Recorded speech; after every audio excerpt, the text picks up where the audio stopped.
Hey guys, tonight we're exploring the truth that history books often leave out the quiet, human side of kings. We imagine them as larger than life, wrapped in velvet and crowned in gold. But behind all that ceremony, they were men who woke up stiff in drafty rooms, who worried about their stomachs, who feared failure and betrayal just like anyone else. Before we get comfortable, take a second to like this video and subscribe only if you truly enjoy what we're doing here. And in the comments, share where you're listening from and what time it is for you. It's always fascinating to see who's joining us around the world. Now, dim the lights, maybe let a fan hum softly in the background, and let's ease into tonight's journey together. When you think of a king, the image that usually comes to mind is polished and grand. A man in a jeweled crown, seated on a throne, robes cascading to the floor, a hall filled with nobles bowing low. It's the picture painted in chronicles, in portraits, and in legends, an image of untouchable majesty. But tonight, we're going to step past that gilded frame. We're going to walk through the heavy wooden doors of a royal chamber, past the ceremony and trumpets, and find the man beneath the crown. Kings lived lives that were anything but simple, and often anything but comfortable. Their days were measured not in hours of leisure, but in obligations, rituals, audiences, meals that were more performance than pleasure, and endless decisions that carried the weight of thousands of lives. Yet what the history books often skip is how very strange and sometimes awkward that life could be. Because for all their power, kings could be painfully human. Imagine waking up as a medieval king. The room is vast, lined with stone walls draped in tapestries, but no matter how much fabric hangs there, the cold seeps through. The floor is not polished marble, but uneven flagstone, icy against bare feet. The bed, raised high on wooden legs to keep you away from the coldest layer of air, is stuffed with straw or down, layered with furs that smell faintly of smoke from last night's fire. It looks magnificent in paintings, but in reality, it creaks and shifts as you turn. Sleep is broken, and mornings arrive with aching joints and the low groan of weariness. The crown itself, that shining symbol of power, was rarely worn except for ceremonies. It was heavy, uncomfortable, and sometimes even caused headaches when perched too long on the head. Most days, a king walked about not in jewels, but in thick, stiff layers of wool, velvet, and fur. Robes that looked luxurious were often itchy, cumbersome, and heavy, especially in summer heat. Being royal did not spare you from sweat or discomfort. It only meant you were expected to endure it with grace, never showing strain. And then there were the constant eyes. A king was never alone. From the moment he stirred awake, servants bustled in and out, attendants to help him dress, squires to fetch his boots, grooms to report on the stables, pages waiting with the morning's petitions. Privacy, as we know it, simply didn't exist. To live as a king was to live on display. Every gesture watched, every word weighed, every sigh noted. It was not just ruling, it was acting. Every moment of every day. This is the part history books rarely pause on, the exhaustion of majesty. The rituals that looked so grand from the outside often felt endless from within. Eating, sleeping, even walking across a hall, everything was wrapped in ceremony. Yet beneath that, there was still a man sometimes anxious, sometimes ill, sometimes longing for a moment of quiet. So tonight, we begin not with the shining crown, but with the truth that kings were fragile in ways history often hides. They lived in drafty halls, ate meals that might unsettle their stomachs, and carried burdens that weighed heavier than any jeweled coronet. And as we follow them through their days, from waking in the cold to falling asleep with uneasy thoughts, we'll see that kings, too, were human. They were majestic in title, but in body and spirit, often as weary as the peasants they ruled. And with that, let's step a little closer. The morning has just begun, and in the next part, we'll slip into the royal bedchamber itself to see what waking up as a king was really like. The morning inside a royal bedchamber begins not with birdsong, but with the echo of footsteps in long corridors, the low creak of heavy doors, and the shuffle of servants bearing trays or buckets. A king, though clothed in majesty, rarely woke to silence.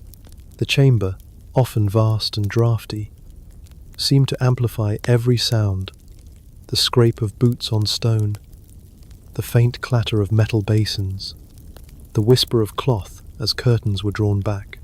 You rise, or perhaps you're gently stirred awake by a chamberlain, and immediately the cold presses in. Even in summer, the walls hold a chill. The fire from last night is little more than ash, and unless the embers were carefully banked, the first breath of morning air feels like inhaling winter itself. The bed is grand in size, but not always in comfort. It stands high, draped with curtains, not for luxury, but for warmth and privacy. Within, the sheets may be of linen, fine enough to make a peasant gasp, but still stiff, washed with harsh lye and worn by use. Furs lie piled across you, heavy and musky, sometimes still smelling faintly of the animal they once were. A royal bedchamber was not always sweet with perfume, despite the herbs scattered across rushes on the floor. More often, it carried the scents of damp stone, smoke, and human presence. The king does not stir alone. Attendants are already waiting, sometimes standing through the night just outside the door. The groom of the chamber, the royal physician, the barber, and perhaps a favoured squire all stand ready to serve. Privacy, that small treasure we take for granted, is a luxury kings never knew. Even the act of waking is a public affair. The first ritual of the morning is washing. Basins of cold water are carried in, sometimes warmed, if the servants were thoughtful, or if the season demanded mercy. A cloth is dipped and wrung out, and you, the king, dab your face, your hands, perhaps the back of your neck. Soap, when it is used at all, is harsh and coarse. Most mornings, it is a rinse more than a cleanse, enough to freshen, never enough to feel new. After washing comes dressing, a ceremony in itself. Servants lay out each garment in careful order: linen shirt, woolen hose, padded tunic, robes of velvet or fur, each layer pulled on with assistance, each button or tie fastened by other hands. The weight of royalty is literal, pressing down with fabric, gold-threaded belts, and sometimes armor if the day calls for it. A king does not dress quickly. He is dressed, like an altar, being prepared for ritual. As all this unfolds, the room slowly fills with voices. Advisors slip in early, eager to whisper counsel before the day officially begins. A chaplain may murmur a prayer, reminding you that every action is under God's watch. The master of the household may already be pressing for decisions: what to serve at dinner, which messengers must be received, which hunts are planned, which guests are arriving. The day has begun, and with it, the endless pull of duty. It is worth pausing here, in this moment of morning ritual, to notice what kingship really felt like. It was not freedom, not indulgence, not endless ease. It was structure, ceremony, and weight. Even as the king stretched sore limbs and adjusted to the chill of the room, he knew eyes were upon him, waiting for a word, a gesture, a command, and beyond the chamber walls, the world was already moving. Courtiers prepared to flatter, messengers prepared to deliver tidings, soldiers sharpened blades, cooks stirred pots. The castle or palace or manor was a hive that woke with the king, every person's day shaped by his decisions. The crown may have glittered in ceremony, but it was heavy, long before it touched his head. And so the king rises, layered in fabric, surrounded by servants, already burdened with questions before his first meal is served. In the next part, we'll follow him from the chamber to the table, where a royal breakfast reveals a world of strange flavors, hidden dangers, and ritual more exhausting than satisfying. Imagine standing in a chamber that smells faintly of damp stone, wood smoke, and the musk of firs. The fire has just been stirred back to life, casting flickers of orange across the tapestries. Around you, a small army of attendants waits, each with a garment or an object in hand. This is not simply getting dressed. For a king, this is performance. First comes the linen, a simple shirt, cool and rough against the skin, drawn over your head by steady hands. The fabric scratches at first, stiff from harsh washing, but it is the only layer that touches bare flesh, and so it is prized. Beneath it, hose are pulled taut, sometimes so tight they pinch at the knees or cut circulation at the ankles. The cords that tie them dig slightly into your waist, leaving red marks if you wear them too long. Over this, more layers are added. A padded tunic, thick enough to soften the rub of armor if the day calls for it, but heavy in itself. A robe of wool, embroidered and stiff at the seams. The weight begins to settle on your shoulders, the warmth pressing close even in the chill of morning. Each garment is chosen not for comfort, but for meaning colors, declaring your status, fabrics proclaiming your wealth, embroidery stitched with symbols of power. Then comes the fur.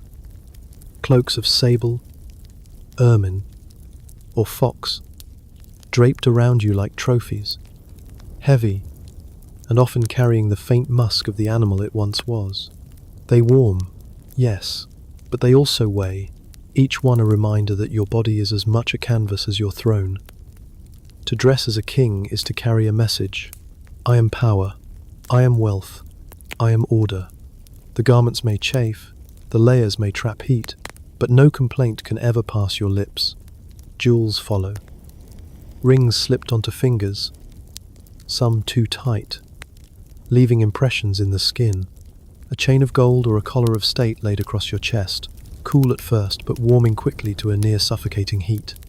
A sword belt buckled around your waist, sometimes ceremonial, sometimes sharp enough to draw blood if handled wrongly. The crown itself is rarely worn outside of ceremony. Too heavy, too stiff, often padded with fabric inside, to keep it from biting into the skull. It sits uneasily, tipping if you move too quickly, pressing down until your neck aches. But when it does appear, it must look effortless, as though it were a natural extension of your very being. The ritual takes time. A king does not simply tug on clothes and hurry to breakfast.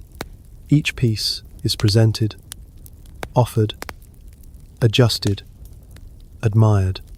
Servants kneel as they fasten buckles. Courtiers murmur approval. And all the while you stand, patient, motionless, a figure both exalted and strangely powerless. You are being dressed, transformed into an image. And beneath it all, there is discomfort. The itching of wool against your neck, the pinch of hose at your thighs, the weight of fur across your shoulders, the press of metal against your fingers. In summer, the heat is unbearable, sweat dampening the linen and soaking into the padding beneath. In winter, the layers still do not quite keep out the cold that seeps through the stones. Comfort is not the goal, appearance is. There were kings who complained quietly, who asked for lighter robes in summer or looser collars at feasts. But such requests risked whispers. A king was not supposed to feel burdened by his own majesty. The garments were symbols, and symbols carried more weight than fabric ever could. So you endure. You let the attendants tighten, buckle, and fasten, until you stand swaddled in wealth, shining in gold and fur, yet unable to move easily or breathe deeply. You are magnificent, and you are trapped. And as the last clasp is secured, the last jewel straightened, the chamberlain bows and announces that the king is dressed, which means, of course, that the day has truly begun. And the first duty of that day, more performance than pleasure, awaits in the hall beyond, breakfast. In the next part, we'll follow the king to the table, where meals were less about enjoyment and more about ritual, and where even the richest dishes sometimes brought more misery than delight. The chamber doors open, and you step into the wider world of the castle or palace. Servants bow as you pass, courtiers line the hall, and the smell of food drifts faintly from the kitchens below. Breakfast for a king is not simply a meal, it is a spectacle, a ritual to remind everyone watching that even the smallest crumb on your plate is grander than what most of your subjects will taste in a lifetime. Yet for all the ceremony, royal breakfasts were rarely comfortable. They were heavy, strange, and often more trouble than they were worth. Picture the table. It is long, covered with cloth, sometimes fine linen, sometimes thick wool embroidered with family crests. Upon it rest platters of bread, white bread, soft and pale, unlike the coarse rye or barley eaten by peasants. But even this bread is dense and filling, sometimes tough from storage, sometimes flavored with herbs that linger bitterly on the tongue. There is meat, yes, though not always the kind you might crave. Fatty cuts of pork, roasted fowl still slick with grease, or fish pulled from rivers and seas, salted heavily to keep from spoiling. Sometimes the meat is seasoned richly with pepper, cloves, or cinnamon, spices so costly that every bite feels like a statement of wealth rather than a gesture toward taste.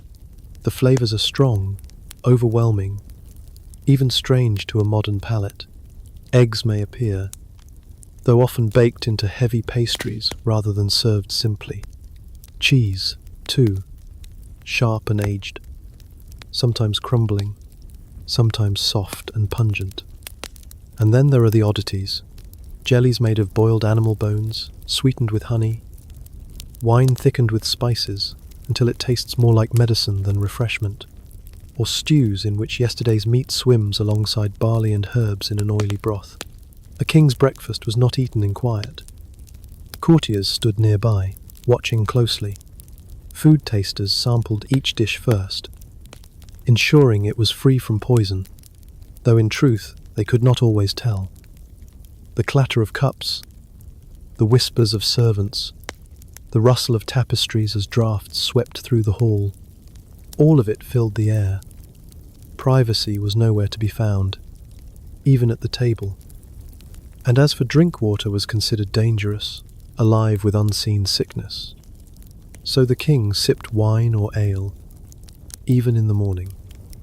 Weak ale, perhaps, or watered wine, but still enough to warm the cheeks and weigh down the body before the day had even begun. Sweetened drinks were rare luxuries, made with honey or imported sugar so costly that it was locked away like treasure. Yet for all this richness, kings were not always healthier than their subjects. The heaviness of meals led to sluggishness. The constant indulgence in rich meats brought gout, and the strange combinations of spices and sauces sometimes upset the stomach more than they pleased it. Glorious feasts looked splendid in chronicles, but the reality was bloating, discomfort, and aching bellies. Still, every bite was part of the role.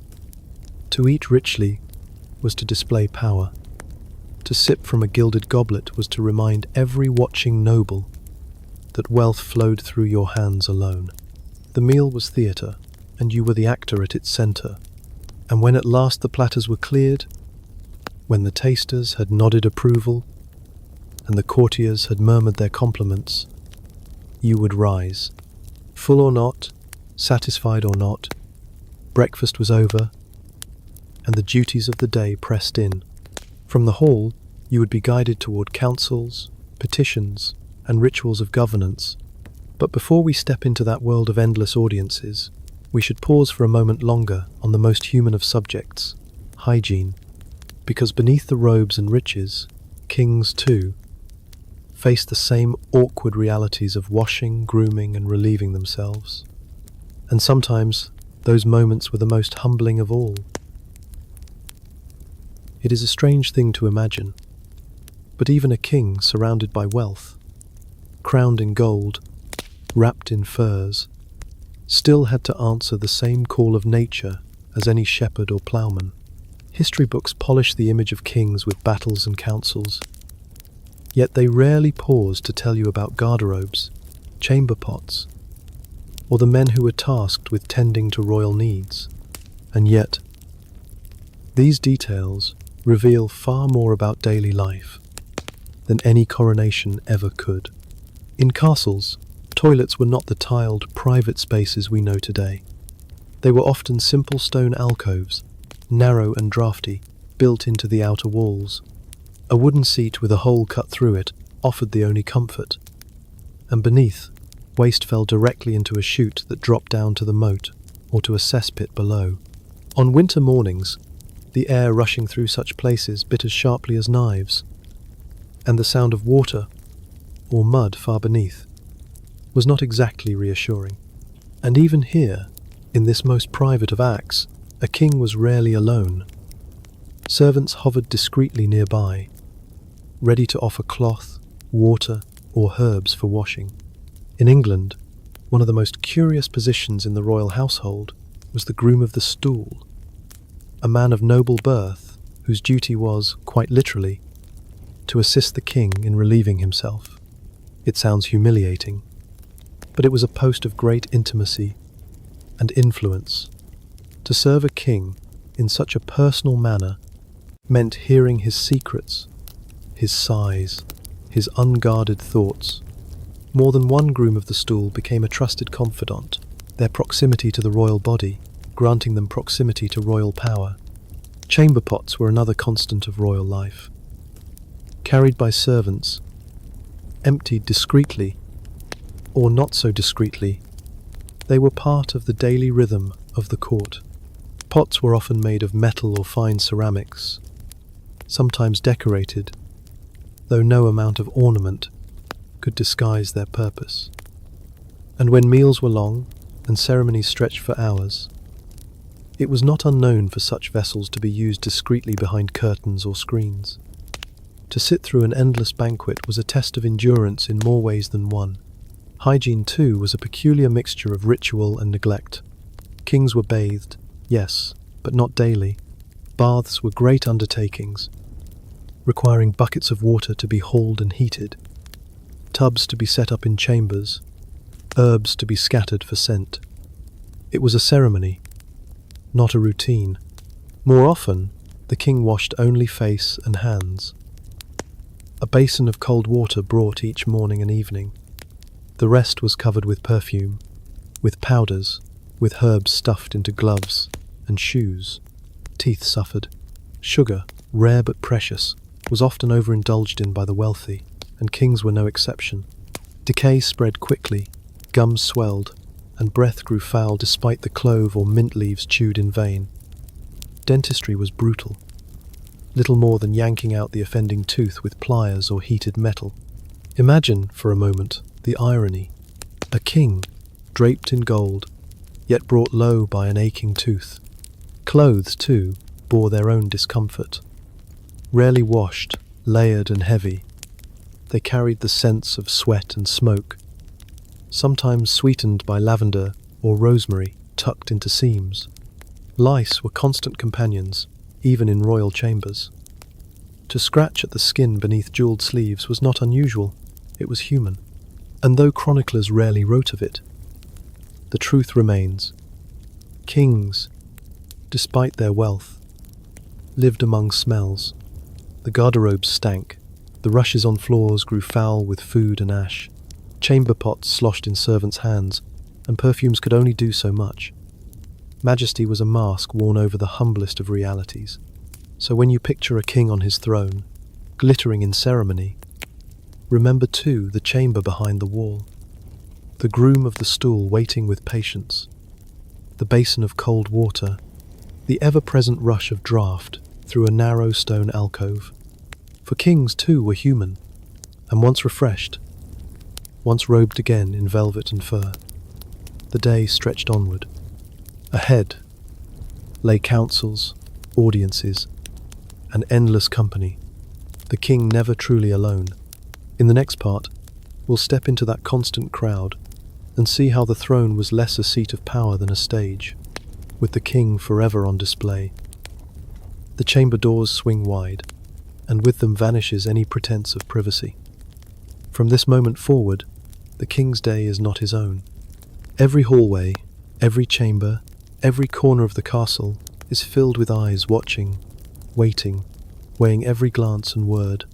This is the part of kingship that history books often dress up as majesty. But in truth, it was unrelenting exhaustion. A king's life was an audience without end. Courtiers filed in with practiced bows, robes rustling, faces arranged into masks of respect. Each one brought something: a petition, a complaint, a request, a subtle display of loyalty. Some asked for lands, others for titles, many for nothing more than a moment's attention. A nod, a smile that could change fortunes. To be king was to be pulled in every direction, every moment. The throne itself, so grand in portraits, was rarely comfortable. A carved wooden seat, sometimes gilded, sometimes padded with thin cushions. It was more symbol than chair. Sitting upon it meant more than resting, it meant performing. Every gesture carried weight. A lifted brow could be taken as favor. A sigh could be interpreted as displeasure. Words had to be chosen with care, for whispers spread faster than arrows. Behind the courtiers came envoys, ambassadors from distant lands. Their words were formal, wrapped in riddles of diplomacy. But beneath the bows and flatteries lurked the same requests. Favors, treaties, promises.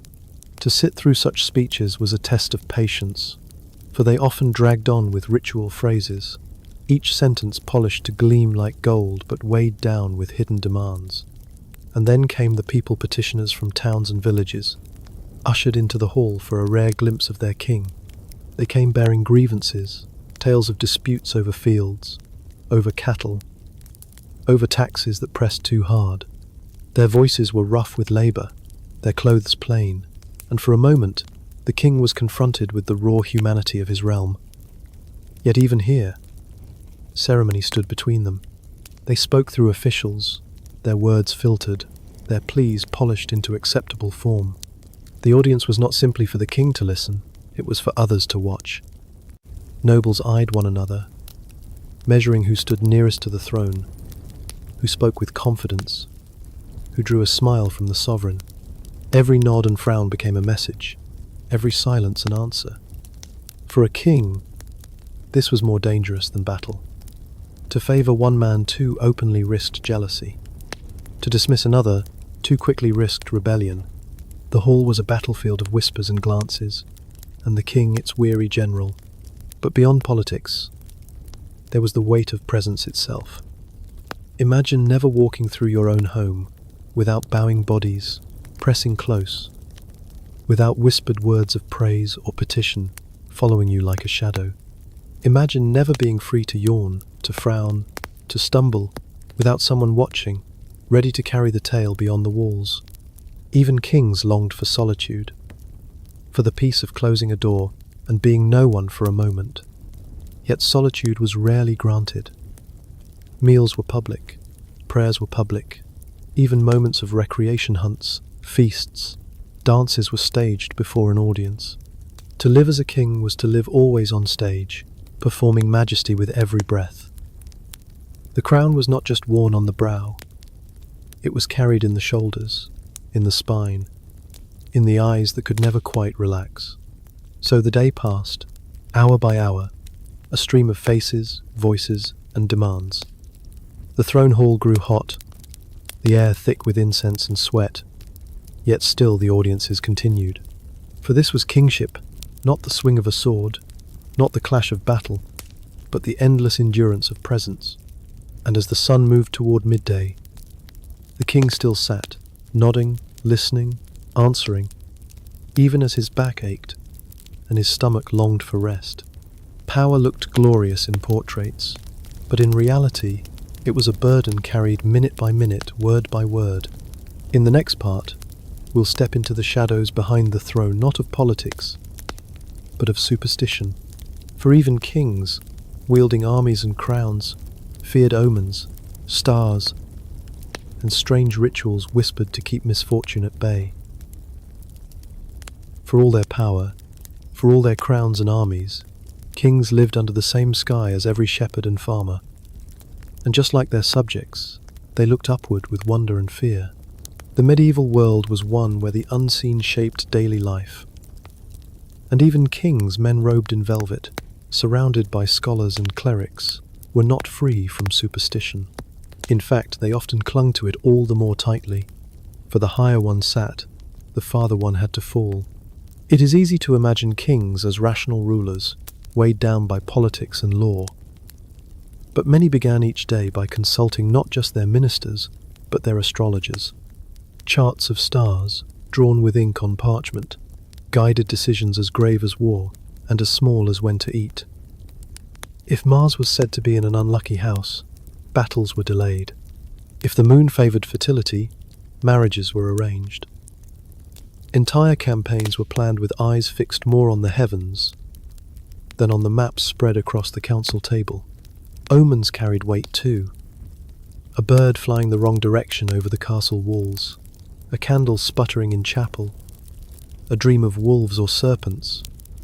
These were not dismissed as trifles. They were debated, recorded, sometimes feared more than armies. Chroniclers tell us that before battles, kings often performed rituals, touching relics, wearing a saint's charm beneath armor, or fasting on bread and water to seek divine favor. These were not empty gestures. They were genuine acts of fear and hope. And then there were charms, small objects, often hidden, carried close to the body. A king might wear a ring, said to protect against poison, set with a jewel believed to change color in the presence of venom. He might carry a relic, a fragment of bone or cloth, said to shield him from harm. Some wore amulets stitched into their clothes, little more than scraps of parchment with prayers or symbols inked upon them. These were never displayed openly. To reveal them would be to invite mockery. But they were there, sewn into seams, tucked into belts, clutched in the hand when fear whispered too loudly. Medicine, too, was bound with ritual. A king's physician might choose the day of treatment not by urgency, but by the stars. Bloodletting was delayed or hastened, depending on the phases of the moon. Herbs were gathered at dawn or dusk, whispered over with prayers before they were crushed and steeped. Even the simplest remedies carried layers of meaning, for healing was seen as a dialogue with forces beyond sight. Religious ritual blended seamlessly with superstition. Kings fasted on holy days, knelt before relics, and made offerings before great decisions.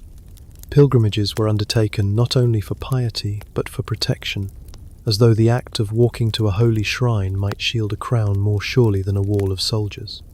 When plague struck, processions wound through castle courtyards, candles flickering, priests chanting, incense thick in the air, and the king, robed and solemn, walked among them, a man as vulnerable as any other, seeking mercy from heaven. Dreams were feared and heeded. Chroniclers tell of kings who woke sweating from visions of defeat and changed their plans by morning. A shadow in a dream could be taken as warning of betrayal. A shining figure could be read as victory assured. Dreams were carried to chaplains or astrologers, dissected for meaning, each symbol weighed with care. Sleep was no refuge. It was another stage upon which fate whispered its riddles. Even in the private chambers of kings, rituals abounded. Herbs were burned to ward off evil spirits. Doors were blessed with chalk or holy water. Before sleeping, prayers were said not only for the soul, but for protection against the unseen. Some kings even insisted on sleeping with relics near their beds. Saints' bones laid beside them like silent guardians. And when storms rolled across the sky, thunder booming over the towers, even kings sometimes trembled. Lightning was not yet understood. It was a message, a sign, perhaps a punishment. Fires were doused, candles snuffed, chapels filled with hurried prayers. The mightiest men in the land crouched under the same dread as the humblest farmer, listening to the heavens roar. Of course, not every king was the same. Some were skeptical, some dismissive, relying more on steel and coin than on stars and charms. But even the most pragmatic found it difficult to ignore the whispers of their courts, when advisors begged them to wait for a favorable day, when courtiers spread tales of omens and signs. Even the hardest hearts wavered. A crown weighed heavy enough without tempting fate. These superstitions were not weakness. They were, in many ways, survival. In a world without science as we know it, where sickness could strike without warning and storms could ruin harvests, ritual and omen offered a fragile sense of control. To carry a charm, to heed a dream, to whisper a prayer, these were not luxuries, they were necessities. They kept fear at bay, if only for a while. And so, kings who commanded armies and shaped kingdoms still clutched their amulets, still consulted their stars, still trembled at the cry of an owl in the night. Majesty and superstition walked hand in hand, each as real as the other. In the next part, we'll move from superstition to the body itself. For beneath the robes and rituals, kings were vulnerable to illness just as much as their subjects, and often their cures were stranger and more dangerous than the sickness they sought to drive away. For all the splendor of gold and jewels, for all the strength of armies and fortresses, there was one truth: no king could escape. The body was fragile. Beneath the velvet robes and jeweled crowns, kings coughed, limped, and winced, just like their subjects. History often records them as invincible, but behind the throne, illness was a constant shadow, and sometimes the crown itself made that shadow darker. Consider the diet first. Royal tables groaned under platters of roasted meat, spiced wine, and sweetened delicacies. It looked like abundance, but it was abundance without balance. Rich meats, dripping with fat, weighed heavily on the stomach. Sweet wines poured freely, rotted teeth and strained the liver. Many kings suffered from gout, so common it was called the disease of kings. Feet and joints swelled painfully, making it difficult to walk, let alone ride into battle or stand through endless ceremonies. Yet even then, a king was expected to appear strong, never faltering, even as each step burned with pain. Other illnesses crept in silently. Fevers came often, some mild, some deadly. In a world without understanding of germs, even the most luxurious chambers could not keep sickness away. Fleas carried plague, water spread dysentery, and wounds often festered with infection. A small cut from a hunting accident, a scrape from armor, could swell and redden until it threatened the life of a sovereign. And for all their wealth, kings had no surer cures than their poorest subjects. Medicine, if it can be called that, was a blend of ritual, guesswork, and hazard. Physicians believed illness came from imbalances of the body's humours: blood, phlegm, black bile, and yellow bile. If a king suffered fever, he might be bled, sometimes until he grew faint, the physician convinced that draining blood drained sickness too. Leeches were applied, clinging cold and slick to the skin. Vomits were induced with harsh herbs, purges forced with strong drafts that left the body weak. At times, these treatments harmed more than they helped. Yet kings submitted, because to refuse a physician's advice was to risk whispers of neglect or impiety. The stars, too, played their part. Physicians often consulted astrologers to decide when to bleed or when to administer herbs. If Mars was in the wrong place, a cut of the lancet was delayed, no matter how dire the need. Thus, the body waited upon the heavens, and a fever burned while the stars were watched. Teeth caused their own miseries. Sugar, a rare and costly treasure, was indulged in at royal tables, especially in later centuries. Teeth blackened and decayed, gums swelled, abscesses grew. The cure was simple and brutal extraction. Heated pliers, iron forceps, sometimes a sharp knock with a mallet. Imagine the spectacle. A king gripping the arms of his chair, attendants holding him steady as a barber. Surgeon wrenched a tooth from his jaw. No crown could soften that pain.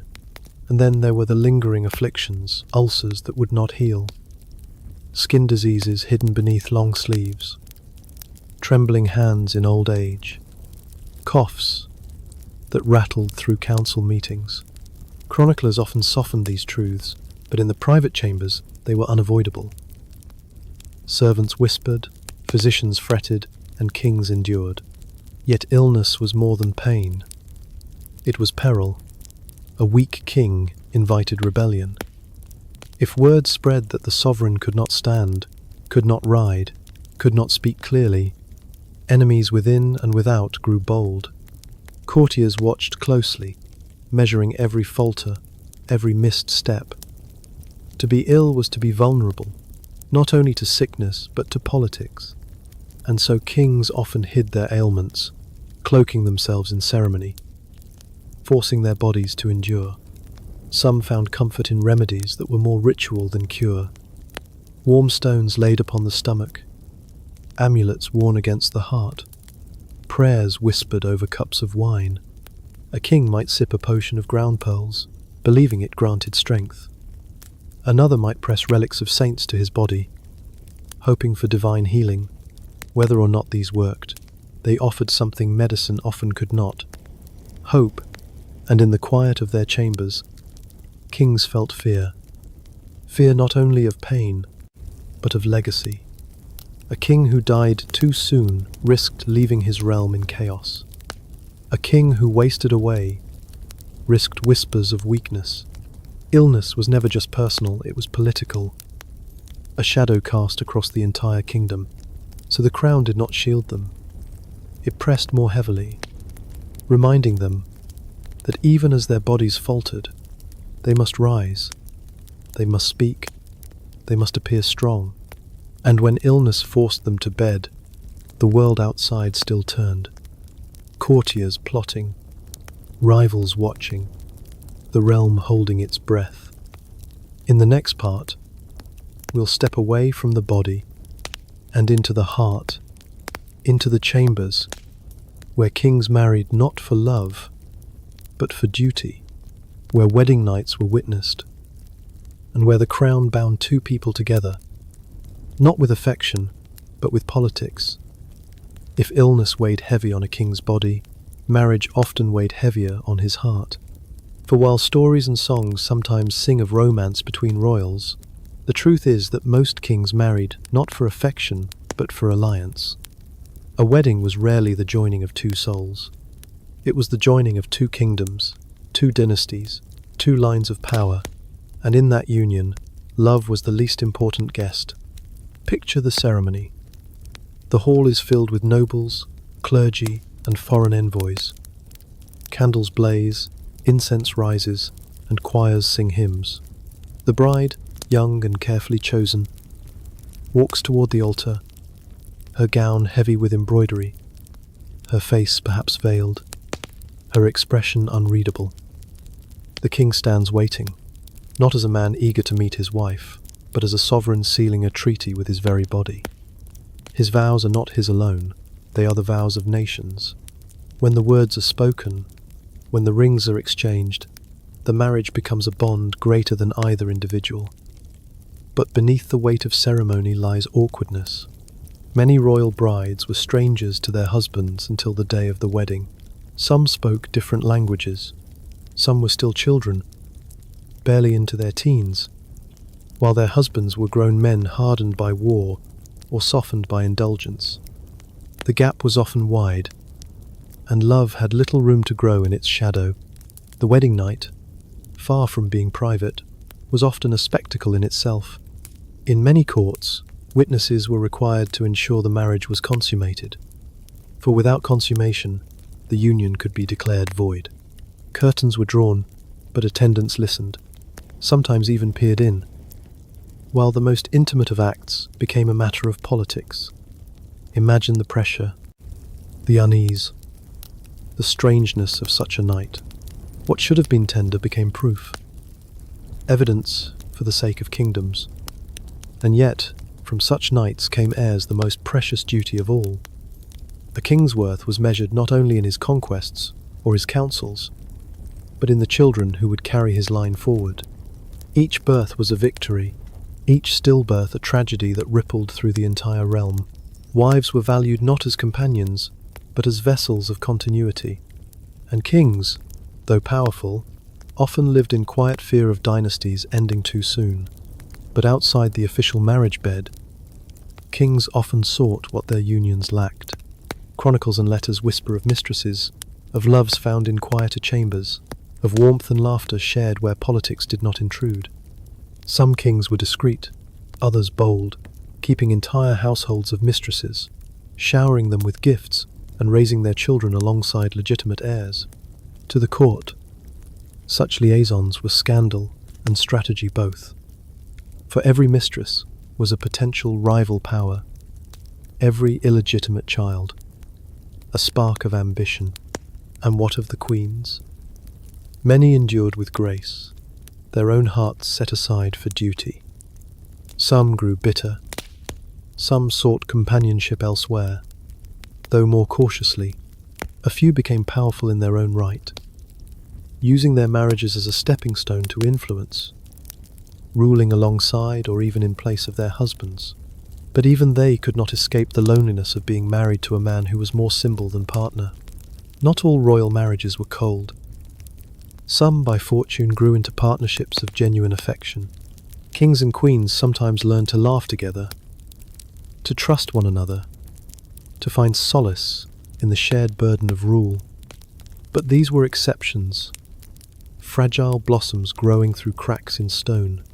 More often, marriage was a cage built of duty, and both king and queen lived inside it, looking out at the world, but rarely at each other. For the king, then, the marriage bed was not a place of comfort. It was a stage, a place where heirs were expected, where proof was demanded, where privacy was a dream. Love songs and poems may have been written in his honor, but love itself was a stranger. And yet, the children that came from these unions, fragile, precious, so often lost too soon, were the heart of the matter. A king might endure loneliness, awkwardness, even scorn, but he endured it for the sake of sons and daughters who would carry the line. His hope lay in them, though his own hand rarely rocked their cradles. In the next part, we'll stay in those royal nurseries, peering into the uncertain world of the king's children, cherished and guarded, yet always under the shadow of fate, where survival was never promised, and every cry carried the weight of kingdoms. If royal marriages were often cold arrangements, their warmth, when it came, was found in the children born of them. To be a king's son or daughter was to live in a world of splendor and peril at once, a childhood watched by the eyes of nations, where each breath was a matter of legacy, and each heartbeat carried the weight of a dynasty's survival. Infancy was the most fragile time. Even in palaces and castles, with tapestries on the walls and nurses at the ready, survival was never guaranteed. Fevers, infections, and poor milk claimed noble children as swiftly as peasant ones.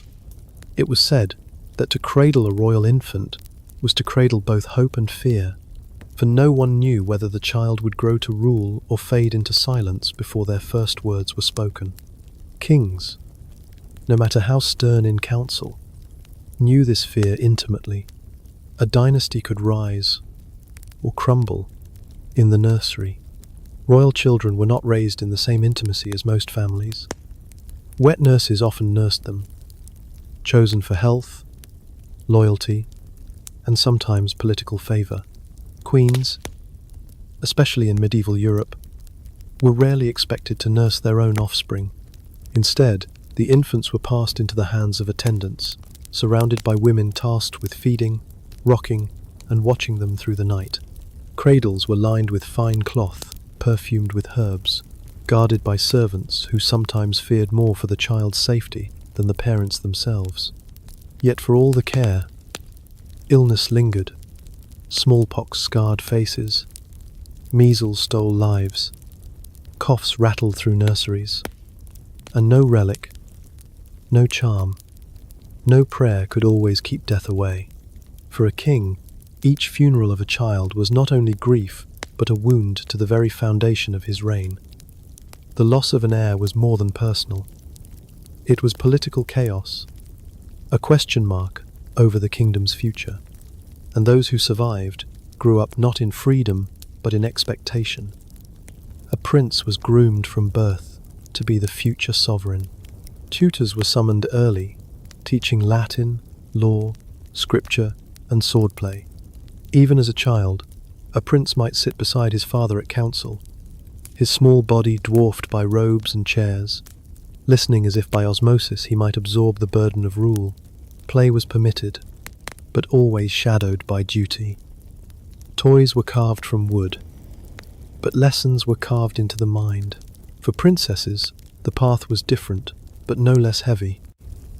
From their earliest years, they were taught grace, obedience, and the art of being desirable to foreign courts.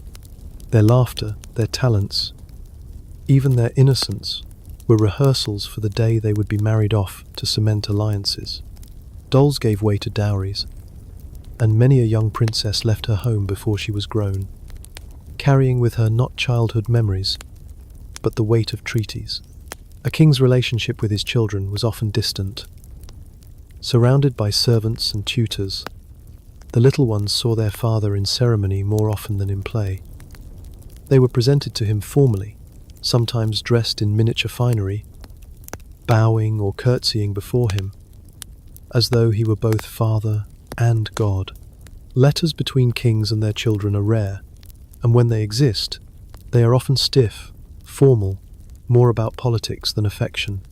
And yet, within the walls of chambers, away from chroniclers' pens, there must have been softer moments. A hand on a small shoulder, a smile shared, pride hidden behind stern eyes.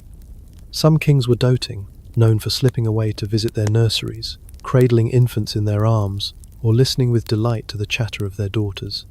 Others remained aloof, fearful that attachment would soften them, or too consumed by governance to spare the time. Whatever their nature, the truth remained. Every king understood that his children were both his joy and his insurance, his heart and his duty entwined. But childhood in palaces was not without its dangers.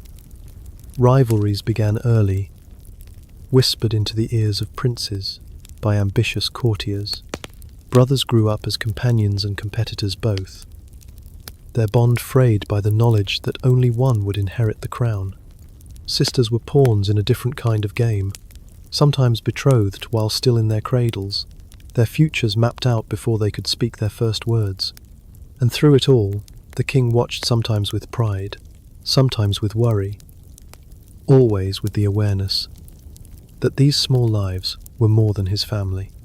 They were the future of his line, the stability of his throne, the hope of his people. Yet, even kings feared at night. What if the heir did not survive? What if rivals claimed the throne? What if, in the fragile span of one generation, the line ended? These were not idle fears. Many dynasties rose and fell on the fate of children. A fevered brow could change history more than any sword. So the nursery, for all its songs and laughter, was also a place of tension. Every giggle was cherished, every cough feared. Kings, for all their power, could not command their children to live. They could only pray, protect, and hope. And when the castle grew quiet, when the fires dimmed and the halls lay in shadow, kings too carried their fears to bed. For even crowned heads lay uneasily upon their pillows, wondering if morning would bring safety or sorrow. In the next part, we will step into that uneasy night itself, where kings sought sleep, but found only restless hours, filled with fear of assassination, rebellion, or death that might strike in the dark. Nightfall in a royal palace was never simply rest. For peasants, the day's labor ended with darkness, and sleep came swiftly, heavy, and complete. But for a king, the setting of the sun often marked the beginning of a quieter, more haunting battle, the fight against fear. The bedchamber itself was grand, yes, but grandeur was no guarantee of peace. Tall stone walls trapped the cold, heavy curtains muffled sound, and the chamber smelled faintly of smoke from the fire that never quite banished the chill. The bed, raised high and draped with embroidered hangings, looked imposing, almost regal in its construction. Yet when the torches dimmed and the castle grew silent, it became less a throne of comfort and more a fortress of solitude, where a king lay with his thoughts. And those thoughts were rarely gentle. Assassination was no distant threat. It was a constant shadow. Many kings had met their end in sleep, cut down by rivals or betrayed by servants. The very people who laid out the sheets or stirred the fire might be the same hands that unlocked doors for an intruder. Poison could be slipped into the evening wine, daggers drawn in the dark. To close one's eyes was to surrender control, and kings found surrender difficult. Guards stood outside the chamber, sometimes inside as well, armored figures keeping watch through the night. Doors were barred, bolts drawn, sometimes furniture even pushed against entrances for extra security. Yet still, fear seeped through cracks like the cold wind. What if the guards themselves were bribed? What if the assassin was already within the walls? These questions gnawed at the edge of every dream. Superstition fed those fears. Kings placed charms beside their beds, saints' relics, blessed crosses, herbs thought to ward off evil. Curtains were pulled tight around the bed, not just for warmth, but to create a cocoon against spirits, assassins, or the gaze of unfriendly eyes. Dogs sometimes slept at the foot of the bed, both for warmth and warning, their growls quicker than any guard's shout. Some kings insisted on a servant sleeping nearby, not for company, but for vigilance to wake them at the first sign of danger. And yet, even with such precautions, the mind was restless. What if rebellion stirred in the night? What if the throne itself was slipping from beneath them? Rumors of plots, whispers of treason, letters intercepted all circled in the quiet hours. A king's bed was lined not only with furs, but with anxieties. Dreams were no refuge. In an age where dreams were seen as omens, each strange vision carried meaning. A dream of blood could be read as betrayal, a dream of a serpent as the rise of an enemy. Kings woke sweating, troubled, sometimes rushing to chaplains or astrologers in the morning to interpret what the night had whispered. Sleep itself became a language of fate, and fate rarely spoke kindly. Illness deepened the unease. Fevers rose in the night, leaving the body weak and drenched in sweat, the mind wandering through delirium. Chronic pains gnawed at joints and limbs. Some kings tossed endlessly, shifting to ease aching bones. Others coughed through long hours, the echoes filling chambers meant for silence. Even wrapped in silks and warmed by furs, the body betrayed its fragility. There were moments of comfort, small but real. The warmth of a loyal hound pressed against the feet, the crackle of fire offering its fragile glow, the faint sound of guards shifting outside the door, reminding the king he was not alone. In those moments, eyes grew heavy, and the world softened for a while, but rarely did sleep come without interruption. Footsteps in corridors, the groan of wood, the whistle of wind through arrow slits, each sound could jolt the king awake. Heart racing, hand reaching for a dagger beneath the pillow, because many kings did sleep with weapons at hand. A sword within reach, a knife hidden under sheets, sometimes even armor close by, ready to be donned in haste. To sleep armed was not paranoia, it was survival. And yet, it robbed the night of its peace. So when dawn came, when the chamber filled once again with footsteps, voices, and the bustle of servants, the king rose not refreshed, but weary. The crown was heavy enough in daylight. It was heavier still in the shadows of the night. And yet, kings endured. Night after night, they lay down in unease, rising each morning to play their part anew. Fear never left them, but neither did duty. The crown demanded both wakefulness and rest, and somehow they managed enough of both to survive another day. In the next part, we will leave the silence of the bedchamber and step into the noisy chaos of the feast hall. For when kings did dare to drink deeply, the results were as human as they were, humorous, revealing a side of monarchy the chronicles only hint at. If the nights of kings were filled with fear and unease, their evenings often carried an entirely different kind of danger, the cup. For though kings were wrapped in ceremony, expected to stand as pillars of dignity, they were also men of flesh and appetite. And when wine flowed freely, when music swelled, when halls filled with laughter and clattering goblets, even the most solemn sovereigns sometimes stumbled. A royal feast was never a simple meal. It was theatre, politics, and revelry woven together. Long trestle tables stretched beneath soaring rafters, the air thick with smoke from torches and fires. Platters groaned under roasted meats, stews, spiced pies, and sugared delicacies. Jugs of wine and ale circled endlessly, poured into goblets of gold and silver, their surfaces catching the firelight in glittering patterns. The hall echoed with voices, minstrels singing, nobles laughing, dogs barking beneath the tables for scraps. It was a scene of grandeur, and within it the king was both host and actor. But here too, the line between majesty and humanity blurred. A king was expected to drink with his court, toasting victories, alliances, or holy days. Cups were lifted often, sometimes dozens of times in a single evening, each one filled to the brim. To refuse could be seen as insult. To sip too little might spark whispers of weakness. And so kings drank deeply, not always by choice, but by duty. Wine was rarely refined in the way we know it now. It was often sharp, sour, or thick, mixed with spices or honey to mask its bite. Ale was heavy, sometimes unfiltered, sometimes strong enough to blur the senses quickly. Mead, sweet and cloying, warmed the blood and loosened the tongue. A single feast could see a king consume more than his body wished. Urged on by courtiers eager for merriment, or for a moment when dignity slipped. And slip it often did. Chroniclers, though careful with their words, left hints of evenings when kings swayed more than they should, when speeches slurred, when goblets spilled. Some stories tell of kings bursting into song, their voices carrying through the rafters, more boisterous than tuneful.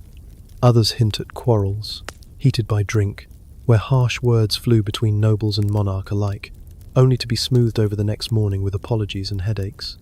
There were nights when drunkenness revealed too much confessions of fear, slips of policy, careless promises made in the haze of ale. Courtiers knew this, and many waited for such moments, listening carefully for secrets that might be used later. A king who drank too deeply risked more than a hangover. He risked a throne built on words let loose by a careless tongue. Yet there was joy, too, in those hours.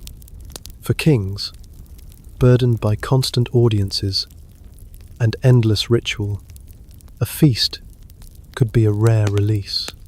To laugh without restraint, to clap hands with companions, to forget for a moment the weight of rule that was a luxury as rare as any jewel.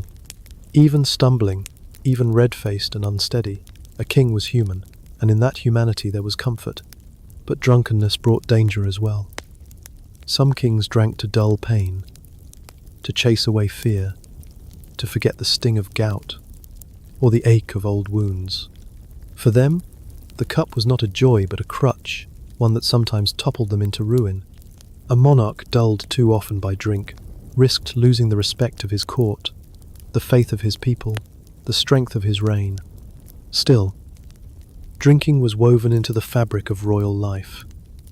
Toasts sealed treaties, wine-blessed marriages, ale marked victories. To drink was to share, to bind, to belong.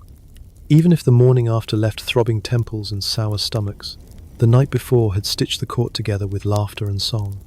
And so, many kings drank, some lightly, some deeply, some disastrously. They feasted until the candles burned low, until minstrels faltered, until courtiers stumbled to their beds.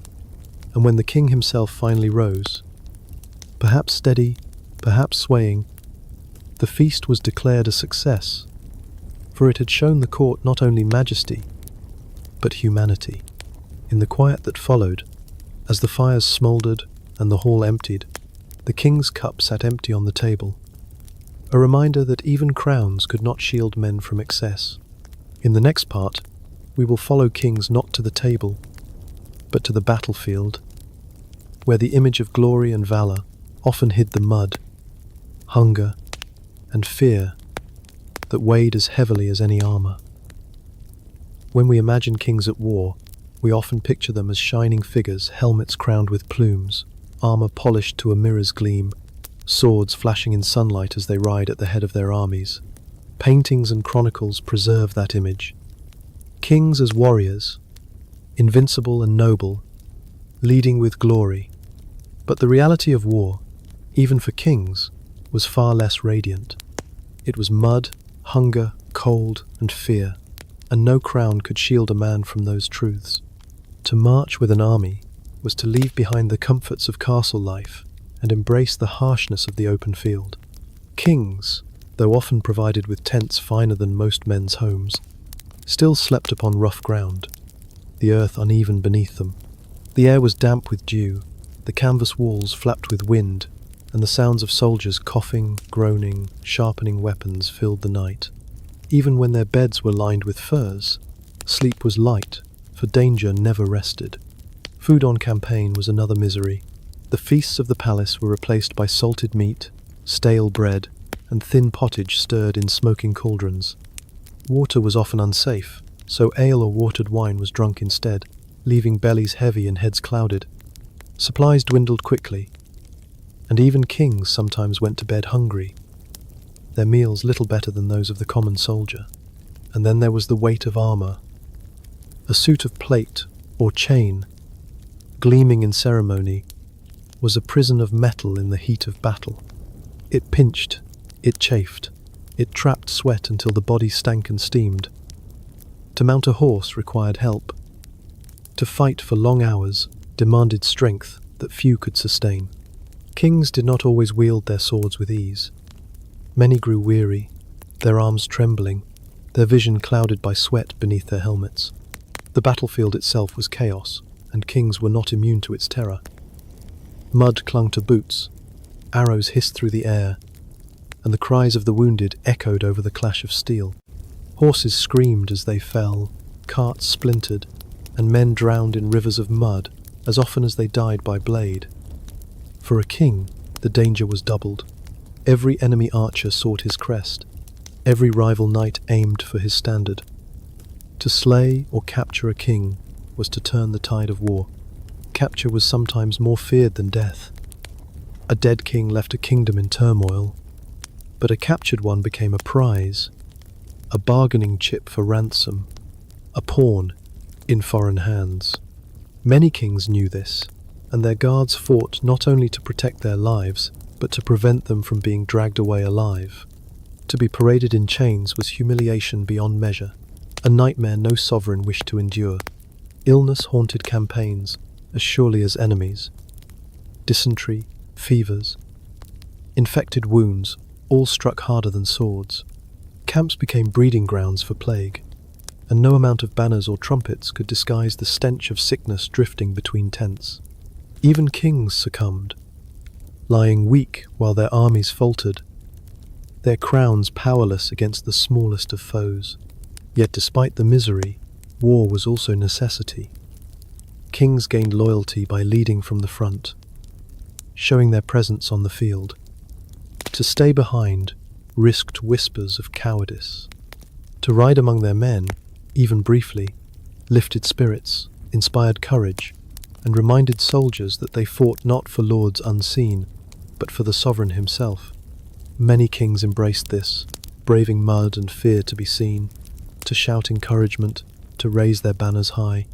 Some kings thrived in such moments, finding in battle a release from the suffocating rituals of court. Out on the field, stripped of endless councils and ceremonies, they could wield a sword, test their strength, and feel, for a time, like men rather than symbols. For others, war was torment, endured only because it was demanded. Their hearts longed for the quiet of hunting forests, or the warmth of hearths, not the terror of open plains. And always, after the clash, came the reckoning. Kings walked among the wounded, the dead, the broken remains of tents and wagons. The smell of iron and blood clung to everything, and even if they did not bend to touch it, they breathed it, felt it. Victory could be as bitter as defeat, for each life lost was a burden added to the crown. So when you picture a king at war, do not imagine only the shining armor and waving banners. Picture also the mud clinging to his boots, the ache in his shoulders, the stale taste of salt meat, the fear gnawing at his belly when arrows darkened the sky. Kings were warriors, yes, but they were also men struggling against the same hunger, the same cold, the same exhaustion as the soldiers who marched beside them. In the next part, we'll step away from war's grim fields and into something gentler, though no less strange. The king's affection for their animals. For in the company of dogs, horses, and even lions, kings often found comfort that no courtier or council could provide. After the clash of steel and the exhaustion of councils, kings sometimes found their gentlest moments not among nobles or courtiers, but among animals. For while chronicles fill their pages with battles and treaties, quieter stories tell us that kings shared their lives with creatures both humble and exotic, and in those companions, dogs, falcons, horses, and even lions lay glimpses of the king as a man, not just a monarch. Dogs were the most constant of royal friends. Sleek greyhounds darted through hunting fields, their paws barely brushing the grass. Mastiffs guarded doors with patient eyes, their bulk a warning to intruders. Little lapdogs curled in queens' chambers, but kings too took comfort in their warmth. Chronicles speak of kings stroking hounds' ears by the fire, or letting favoured dogs sleep at the foot of their beds. In a world where courtiers bowed with words dripping in flattery, dogs offered something rarer, loyalty without deceit. Horses were more than beasts of burden. They were symbols of majesty. A king's horse was chosen with care, bred for strength and spirit, trained for war and ceremony alike. In battles, they were lifelines, carrying their riders through chaos. In processions, they were painted in trappings of velvet and gold, prancing proudly, as much a part of the king's image as crown or sword. Many kings loved their horses dearly, whispering to them, feeding them by hand, mourning them when they fell. It was said that a knight could be judged by his bond with his horse, and for a king that bond was almost sacred. Falcons, too, perched in royal halls, hoods drawn over sharp eyes, feathers gleaming in torchlight. Falconry was more than sport. It was a mark of status, a ritual of patience and mastery. To train a bird of prey, to watch it soar and strike with precision, was to feel a power mirrored in nature. Kings carried falcons on their wrists during hunts, their talons biting lightly through the leather glove. Their presence a reminder that even the wild could be tamed for royal pleasure. But not all royal pets were familiar. Exotic animals often arrived as gifts from foreign lands, tokens of alliance and marvels meant to impress. Elephants lumbered in palace courtyards, bewildering commoners who gathered to stare. Lions roared in cages near the walls, symbols of strength and ferocity. Monkeys chattered in chambers, both amusement and nuisance. One king of England even kept a polar bear, tethered on the banks of the Thames, allowed to fish in its cold waters. These animals were living treasures, embodiments of the far reach of royal power. but also strange companions who turned castles into curious menageries. Caring for such creatures was no simple task. Elephants needed fodder, lions needed meat, and monkeys needed constant watching.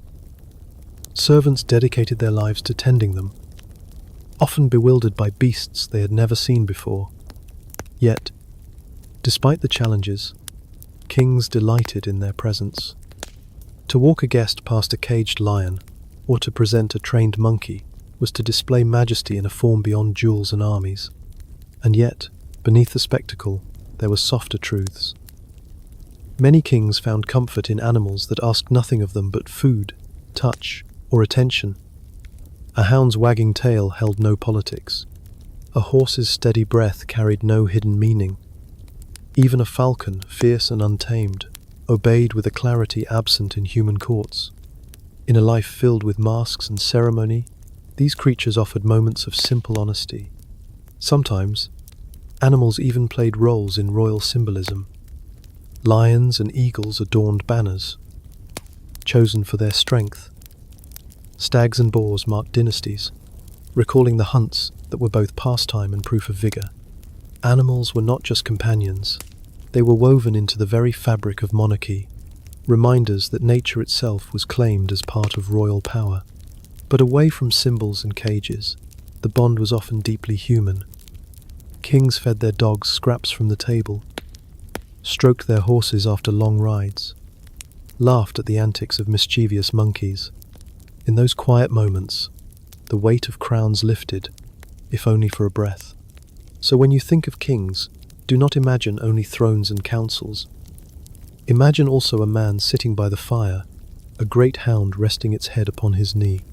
Imagine him whispering to his horse before a battle, drawing strength from the steady eyes of a creature that did not care for crowns. Imagine the brief peace found not in treaties, but in the soft press of fur or feather against his hand. In the next part, we will return to the human heart, exploring the loneliness of kings. For though they were surrounded by courtiers and companions, the crown often made them the most isolated souls in their own kingdoms. A king's life was never empty of people. From the moment he woke until the hour he closed his eyes, he was surrounded by attendants, guards, courtiers, and advisors. The hallways of his castle echoed with footsteps, his chambers filled with whispers, his throne encircled by eager faces. And yet, beneath this ceaseless company, many kings lived in a loneliness deeper than silence itself. For the truth is that few dared speak to a king as one human to another. Every word offered was weighed, measured, often gilded with flattery, or bent with caution. Courtiers sought favor, nobles sought land, ambassadors sought treaties. Rarely did anyone speak with the simple honesty of a friend, and without such honesty, the heart withers. Imagine sitting at a banquet table, 100 faces turned toward you, goblets raised in your honor, voices praising your name. You smile, you nod, you raise your own cup, but within, you know that much of the laughter is forced.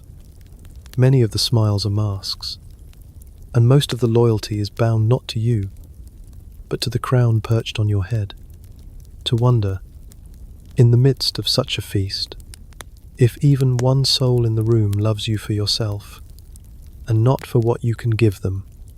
That is the loneliness of a king. Marriage seldom lifted that solitude. As we have seen, royal unions were arranged for politics, not for companionship. Queens were partners in duty, often strangers in affection. Some grew close, some found warmth, but many lived as dignified strangers, sharing crowns rather than hearts. Mistresses might offer passion, but even there lingered the question, did they love the man or the majesty? Children, too, were bound by duty. Heirs were cherished, yes, but they were also symbols of dynasty, their lives wrapped in expectation. A father might long to hold his son or daughter in quiet tenderness, yet such moments were rare, stolen, sometimes frowned upon. The crown demanded heirs, not intimacy. Thus kings turned often to animals, as we saw, or to solitary pursuits. Hunts, where only the wind and hounds kept them company. Walks in gardens, where the rustle of leaves drowned out the voices of courtiers. Hours in chapels, kneeling not as monarchs but as men, whispering prayers in the hope that God at least would listen without ambition. Even in victory, loneliness lingered. After battles, when cheers rang through the camp, the king might sit in his tent, weary and bloodstained, listening to the revels outside, feeling apart. Triumph was shared by all, but the burden of decisions the lives lost, the risks taken rested on his shoulders alone. There is no lonelier place than triumph unshared by the heart, and in failure, that loneliness deepened. A defeated king stood not only shamed, but isolated. Courtiers slipped away, allies grew distant, whispers turned to murmurs of rebellion. In such times, many kings found themselves abandoned, the very people who once surrounded them now watching hungrily for weakness. A king could be the most visible man in his kingdom, and yet feel utterly unseen. Some kings sought solace in faith. Cloisters and monasteries, though foreign to their splendor, offered moments of peace. Some even abdicated, surrendering crown for cowl, fleeing the endless stage for a quieter life of prayer. But most endured, carrying their solitude with them, hidden beneath jewels and robes, never speaking of it aloud. And what of nights, when the chamber quieted and the bed was drawn? That was often when loneliness spoke loudest. Surrounded by guards outside the door, courtiers in the halls, and servants in the shadows, still the king lay alone, staring at the ceiling, wondering if any hand would ever reach for his simply for comfort, not for power. It is easy to imagine kings as enviable, wealthy, powerful, adored. But envy fades when one realizes how profoundly alone they often were, surrounded by thousands, yet starved for a single true companion, cheered by crowds, yet uncertain if even one voice sang from love rather than duty. That is the quiet sorrow hidden behind the crown. In the next part, we'll turn from loneliness to the table once more. Not the feasts of merriment, but the quieter meals shaped by religion.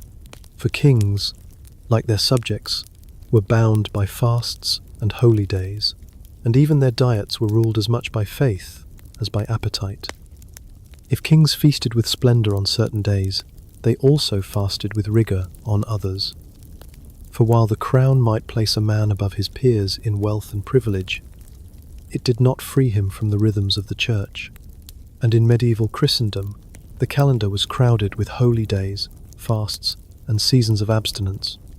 At first glance, it seems strange to think of kings' men surrounded by banquets and groaning tables being bound to simple fare. Yet even sovereigns were expected to follow the rules. No meat on Fridays, no feasts during Lent, and long stretches of the year when flesh was forbidden altogether. On such days, the royal kitchens shifted from roasting spits to simmering pots, from the sizzle of pork to the gentle bubble of fish stews. Fish became the staple of fasting days, drawn from rivers, lakes, and seas. Salmon and herring, eels and carp, these filled the royal platters, often salted or smoked to last through the season. Even whales, porpoises, and beavers were classified, curiously, as fish, allowing them to appear on the table when cattle and fowl were forbidden. Imagine a king chewing on salted whale meat, the taste strange and heavy, all because the church demanded it. Eggs and dairy, too, were often restricted. On strict fasts, even butter was forbidden, and kings, like peasants, turned to oil or almond milk as substitutes. Almonds were ground fine, soaked in water, strained into a pale liquid that replaced cream in soups and sauces. It was costly, yes, but kings could afford the expense. Still, the flavor was thin, the texture unfamiliar, a poor echo of richness. Lent was the longest of these seasons, stretching for weeks before Easter.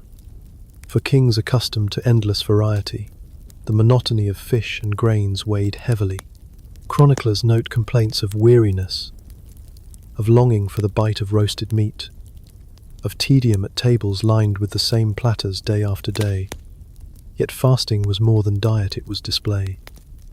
A king who fasted piously proved his devotion, his humility before God, even if behind closed doors he sometimes bent the rules. And bend them some did. Stories tell of kings who kept private larders, where venison or poultry might be quietly roasted, even during Lent, offered only to the most trusted companions.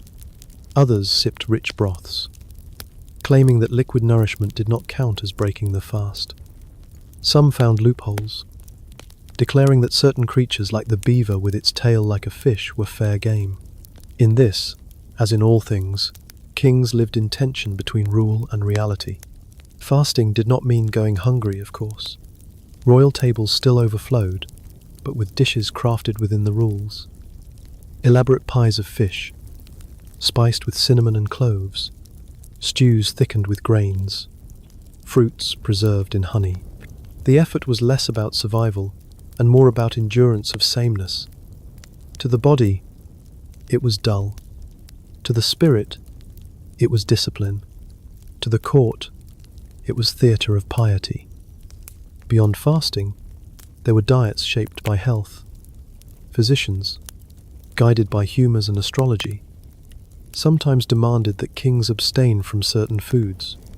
A king plagued by gout might be ordered to avoid red meat and rich wine, though many ignored the advice until pain forced compliance. Others were instructed to eat herbs for balance or to drink special brews at dawn. Meals became not only nourishment, but medicine. Each bite a prescription wrapped in ritual.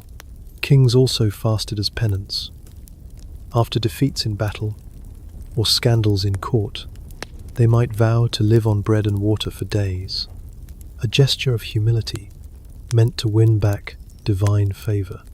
Imagine a man accustomed to gilded goblets and sugared feasts, chewing coarse bread and sipping from a plain wooden cup, while courtiers watched in silence. Such moments revealed the fragile balance of kingship. Wealth on one hand, obligation on the other, and the soul caught between. For all their richness, kings lived within a diet of restrictions, rules, and rituals. Their tables may seem indulgent from afar, but up close they were often tedious, shaped more by calendar and conscience than by appetite. Yet in the midst of this ritual, indulgence lingered. Behind closed doors, away from watching eyes, kings sometimes reached for forbidden foods, sneaking small pleasures when they thought no one would know. A sliver of meat on a fasting day, a goblet of wine too many, a sweet forbidden by penance. They were men, after all, and men grow weary of denial. And so, the royal diet was a dance between feast and fast, indulgence and abstinence, display and desire. To eat was never just to eat, it was to declare piety, wealth, health, and power, all at once. In the next part, we will step into another ritual of the body, one that was as rare as it was elaborate: the bathing of a king. For cleanliness was not daily habit but sacred ceremony, and the bath was as much a performance as a relief. Bathing, for most people in the medieval world, was a rare indulgence. For kings, it was rarer still, not because they lacked resources, but because the act of bathing was no simple matter. To cleanse the royal body was not only about washing away dirt, it was a ritual, a ceremony of service and symbolism, requiring as much preparation as a feast or a council. The royal bath began long before water ever touched the skin. Servants hurried to fetch buckets from wells or cisterns, hauling them to the kitchens, where great cauldrons were set upon fires. There, the water was heated slowly, steam rising in curls into the smoky air. Bucket by bucket, the warmed water was carried up winding staircases and through echoing halls, sloshing heavily in strong arms. A single bath could demand dozens of such journeys. each one a test of endurance for the household staff. In the chamber, a great tub awaited. Sometimes it was of wood, bound with iron bands, lined with cloth for comfort. At times, it was of metal copper or brass, gleaming dully in torchlight. Herbs were scattered into the water, rosemary for fragrance, lavender for calm, sage or mint for freshness. Petals of roses might float upon the surface, if the king's mood demanded elegance. The air grew heavy with scent, turning the bath into something close to a potion, a blend of cleansing and charm. But the king did not simply undress and step in. That, too, was ritual. Attendants unfastened robes, lifted chains and belts, removed rings from fingers, each gesture careful, deliberate. A king was disrobed as ceremoniously as he was dressed. His body, often hidden beneath layers of fur and velvet, was revealed to the eyes of servants and physicians alike. There was no privacy here, only the solemn act of tending to majesty. Lowering into the water was both relief and vulnerability. The heat softened stiff muscles, the herbs soothed skin irritated by wool and leather, the weight of armor's memory lifted briefly from aching shoulders. Yet in that same moment, the king was more exposed than at any other time. Here, stripped of crown and cloak, he was merely flesh and bone, dependent on those who watched and served. Some kings relished the bath, sighing with pleasure, closing their eyes against the steam. Others endured it stiffly, speaking little, aware of how fragile they seemed, without their armor of ceremony. Servants washed him carefully, cloths dipped and wrung, water poured from jugs across shoulders and back. Hair was combed with oils, nails trimmed, sometimes even skin scrubbed until it reddened. Physicians sometimes attended, examining sores, treating wounds, prescribing ointments to be rubbed into the flesh. What for most was a moment of cleanliness was, for the king, also a moment of medicine, a chance for healing, as well as cleansing. Bathing was never frequent. Weeks might pass between immersions, the labor of heating and hauling water, the ceremony of preparation, the risk of drafts or chills. It made the bath a luxury, not a habit. More often, kings were content with the daily basin, splashing face and hands, wiping the body with cloths perfumed by herbs. But when the bath came, it was an event remembered, a ritual both dreaded and cherished. Afterwards, the king was lifted from the tub, wrapped in fine linen or woolen cloths, sometimes warmed by the fire. Oils were rubbed into the skin, olive oil, almond oil, or balms, mixed with herbs both to soften and to perfume. Clothes were laid out anew, fresh linen against the skin, rich garments restored layer by layer. By the time the ritual was done, the king emerged not only clean, but renewed, rearmored in majesty. And yet, beneath the ceremony, one truth lingered. For those brief moments in the steaming water, the king was no different than any man. His body ached, his skin bore blemishes, his breath rose in sighs of comfort. The bath revealed, however briefly, the human beneath the crown. Not every king loved bathing. Some distrusted it, fearing that water might seep into the pores and weaken the body. Others embraced it, making it a time of relaxation, even inviting companions to join in conversation beside the tub. But all shared the same paradox. Cleansing was as much about performance as it was about purity. In the next part, we will remain in the world of health, but shift from the comfort of warm water to the sharper edge of medieval medicine. For when kings fell ill, they submitted to treatments as strange as they were, perilous remedies of leeches, bloodletting, and charms that reveal just how fragile majesty could be. If bathing was rare and elaborate, medicine was stranger still. For though kings commanded armies and ruled over nations, they were helpless against illness in ways we would find astonishing today. Their physicians were learned men, trained in Latin texts and ancient authorities.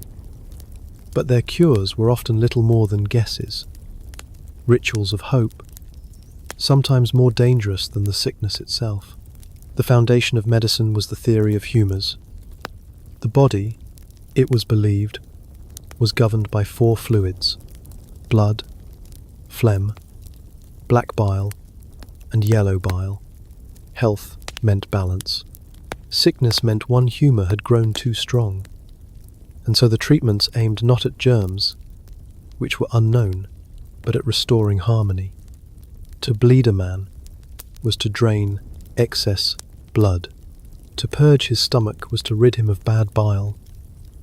To sweat him was to chase out phlegm. These were the tools of the royal physician, wielded with confidence, even if they left their patients weak and weary. Bloodletting was most common. The king might be seated in his chamber, his arm tied with a cord, while a physician sliced open a vein or pressed a leech to the skin. The dark flow was gathered in bowls, measured carefully, sometimes ounces, sometimes pints, each amount guided by astrological charts. For the stars dictated when the body was most ready to release its burdens. Imagine a king, crowned in portraits, sitting pale and still as a physician drained his strength into a basin. Majesty reduced to frailty in a matter of minutes. Herbs were prescribed as well: mint for digestion, rosemary for memory, sage for fever. Spices, costly and exotic, were often ground into potions, mixed with wine or honey, believed to carry healing power. Some cures sound familiar to us: garlic for infection, willow bark for pain. Others were less comforting: ground pearls for strength, powdered bone for vitality, or drinks laced with mercury, thought to balance the body, but in truth, poisoning it slowly. Astrology guided much of treatment. Physicians would not bleed a king if the moon stood in the wrong house, nor prescribe a purge if Mars loomed unfavorably. Charts were drawn, stars consulted, hours chosen with care. The heavens ruled the body, as surely as the crown ruled the land. And yet, kings were as desperate as any man when illness came. Some clutched relics, pressing saints' bones to their brows. Others submitted to charms, parchments inscribed with holy words, worn against the skin. Some trusted in alchemists, sipping strange brews said to prolong life or grant vigor. Even the most rational sovereigns, when fever burned and nights grew long, turned to remedies more magical than medical. Teeth brought their own torment. Sugar, a luxury of the wealthy, rotted royal mouths with cruel speed. Abscesses swelled, pain throbbed, and the only cure was extraction. No soothing numbing agents, no gentle dentistry, only iron forceps or heated pliers, driven in with grim determination. Imagine the cries echoing down the halls as a king's tooth was torn from his jaw, attendants gripping his arms.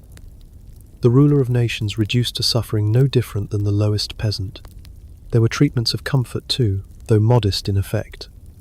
Baths of herbs, poultices laid on wounds, broths laced with warming spices. Sometimes these eased pain, sometimes not.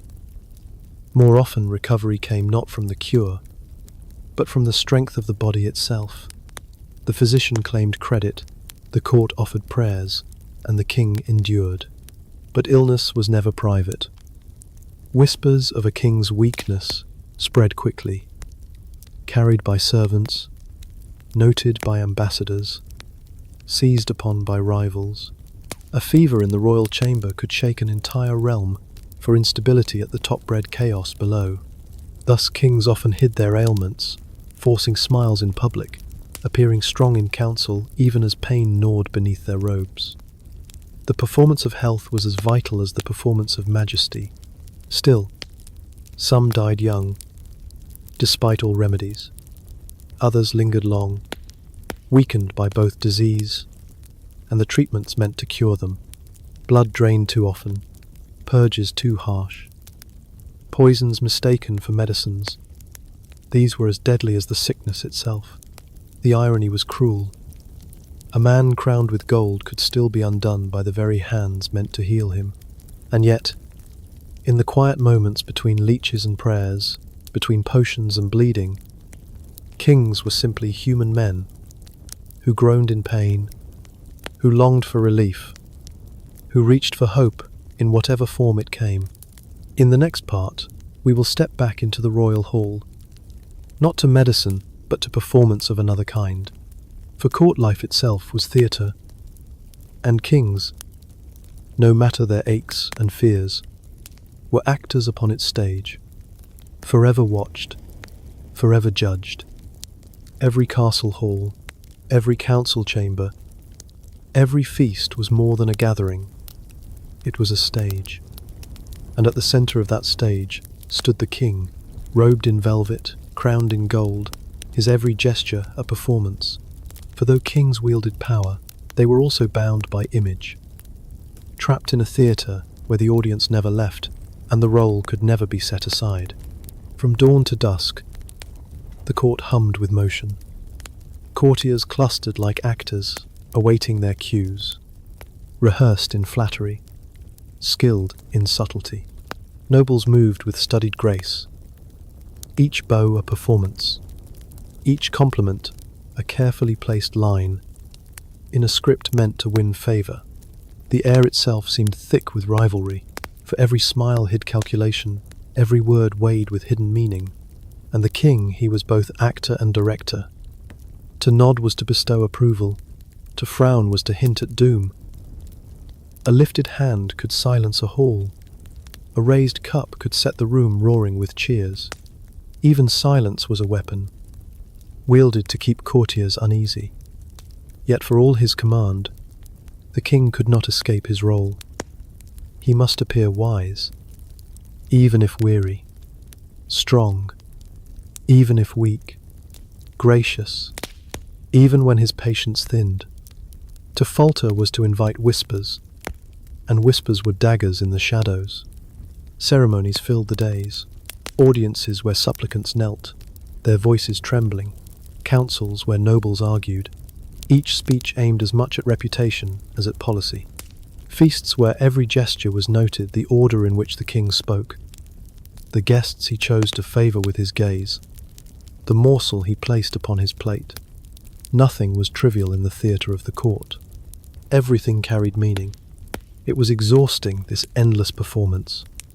Imagine never laughing without measuring its echo, never speaking without weighing its cost, never pausing without wondering who might read weakness in the stillness. A king might crave solitude not only for rest, but simply for the relief of being himself. Yet, solitude was scarce, and the mask of majesty was rarely removed. Courtiers, too, played their roles with precision. Some were flatterers, skilled at weaving words of praise so lavish they nearly suffocated. Others were jesters, licensed to speak truths in the guise of folly, their laughter masking daggers of honesty. Still others were rivals, watching every move, noting every falter, their smiles sharp as swords. For many, the court was not merely a place of service, but a battlefield fought with whispers instead of steel. And beyond the courtiers were the foreign envoys, ambassadors cloaked in silk and subtlety. They bowed low, spoke sweetly, and watched with hawk-like eyes. Every detail, the tone of a greeting, the firmness of a handshake, the delay in a response, was carried back to distant kings and queens. The theatre of the court was not confined to the castle walls. Its echoes spread across continents. Even entertainments were layered with meaning. A tournament, with knights thundering on horseback, was not merely sport, but a statement of strength. A masque, filled with music and dance, was not merely pleasure, but a showcase of culture and wealth. Each performance was a mirror, reflecting the king's power to his people and to the world. And the king, whether seated in a gallery or upon a throne, was always the central figure, the one whom all eyes sought. But beneath the splendour lay weariness. Many kings grew tired of the endless charade. Some longed for simpler company, for laughter unmeasured, for a voice unafraid to contradict. Others grew cynical, their hearts hardening under the weight of endless flattery. mistrustful of every hand extended in greeting. Few found balance, and those who did were rare, remembered not only for power but for kindness, for humanity shining through the mask. It is tempting to think of kings as free, but the truth is that they were bound as surely as actors bound to a stage. The script was written by tradition, by expectation, by necessity, and to stray too far from it was to risk the collapse of the whole performance. So the court glittered, the courtiers smiled, the trumpets blared, and the king played his part. But when the curtains of night fell and the torches burned low, he sometimes wondered if anyone truly saw the man behind the role. In the next part, we will step from the throne hall to the royal bed once more, but this time not in fear, rather in weary longing. For sleep itself was never simple for kings, and rest was often a treasure rarer than gold. If kings ruled by day, they wrestled with rest by night. Sleep, so natural and easy for most, was rarely simple for a sovereign. It came burdened with fears, shaped by ceremony, and haunted by interruptions. For a king, even the quiet hours of night were not wholly his own. The royal bed was built to impress as much as to comfort. Raised high on carved legs, draped with hangings embroidered in gold or velvet, it stood as a throne of rest. Curtains could be pulled shut to keep out drafts, or to keep in secrets. Furs were piled high against the cold.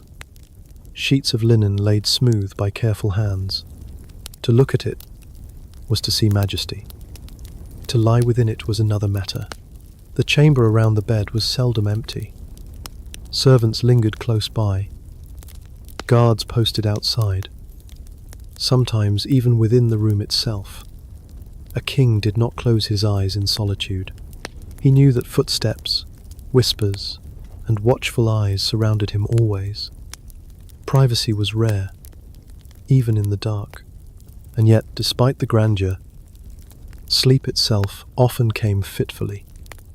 Kings carried the weight of decisions into bed with them. Should war be declared? Could a rival be trusted? Was the harvest enough to feed the people? Such questions gnawed at the mind long after the torches dimmed. Some kings turned to prayer, murmuring psalms or clutching relics as they drifted into uneasy slumber. Others sought wine, numbing their thoughts until dreams carried them away. But dreams were not gentle. In an age when visions were seen as omens, each dream weighed heavily. A serpent could foretell betrayal. A storm might signal defeat. A vision of blood could mean death. Kings woke in the night, sweating and troubled, sometimes rushing to chaplains or astrologers at dawn to have their dreams interpreted. Sleep was not rest. It was another form of counsel, and one not easily dismissed. Illnesses disturbed the night as well. Gout throbbed in the feet, fevers burned hot beneath furs. Coughs rattled the stillness. Some kings tossed endlessly, shifting in discomfort. Their attendants summoned again and again to adjust sheets, stoke fires, or bring water. For them, the bed was no sanctuary, but another battlefield where body and spirit wrestled for peace. Even when health allowed, interruptions were constant. Messengers arrived with urgent tidings. Sometimes in the very heart of the night, bells rang with warnings of fire or attack. Courtiers, emboldened by the cover of darkness, whispered plots and conspiracies outside chamber doors. For a king, the night was never truly safe, never wholly still. There was danger, too, in the very act of sleep. Assassins favored the hours when the body was weakest, and many kings knew this well. Dagger and poison crept more easily in silence. Thus, some slept with swords beside their beds, or even in partial armor during times of unrest. Dogs were sometimes kept close, their keen ears better than any guard's vigilance. Curtains were drawn not just against the cold, but to shield the sleeper from unseen eyes. Yet in rare moments, peace did come.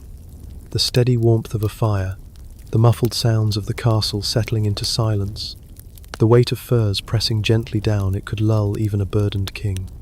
Some found comfort in routine, a prayer repeated, a candle extinguished in a particular order, a relic touched before lying down. In such rituals, fragile though they were, kings carved out a small measure of calm. Still, most mornings found them weary. Sleep was never long enough, never deep enough, never free of worry.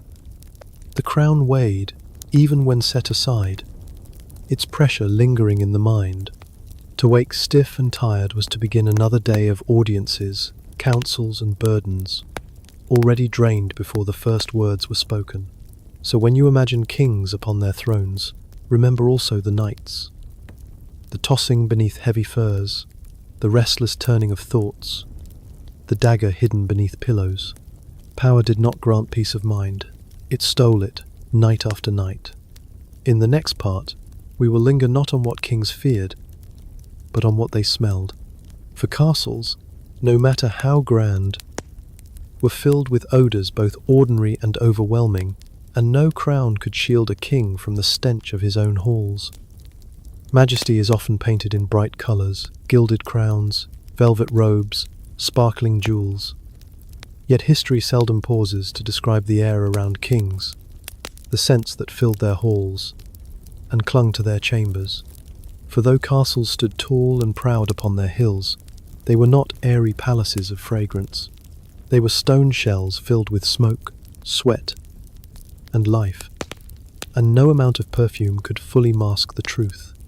Step into a royal hall at dawn, and the first scent to strike is smoke. Fires had been burning through the night, and their embers smoulder still. The air is heavy, tinged with wood and ash. Servants hurry to stir new flames, filling the chamber with fresh smoke that curls into rafters blackened by years of burning. Even in summer, the smell is constant, a reminder that warmth and light come only at the price of soot in the lungs. The rushes underfoot stalks of reeds or straw scattered across the floors were meant to soften steps and absorb mess. But within days, they grew foul.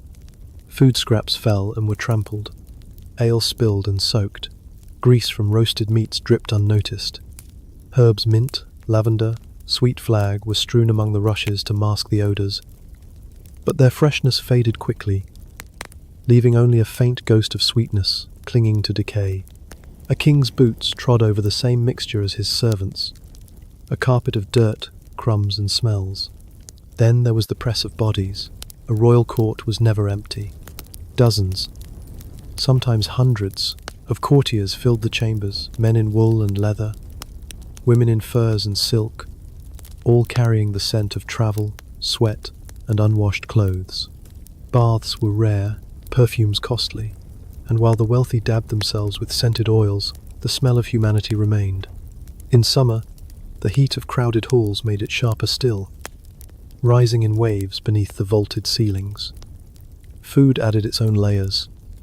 Kitchens, vast and smoky, sent up scents of roasting meat, boiling stews, and frying fish. At first tempting, these smells quickly grew overwhelming, heavy with fat and spice. Garlic and onions clung to breath. Cloves and pepper lingered on hands.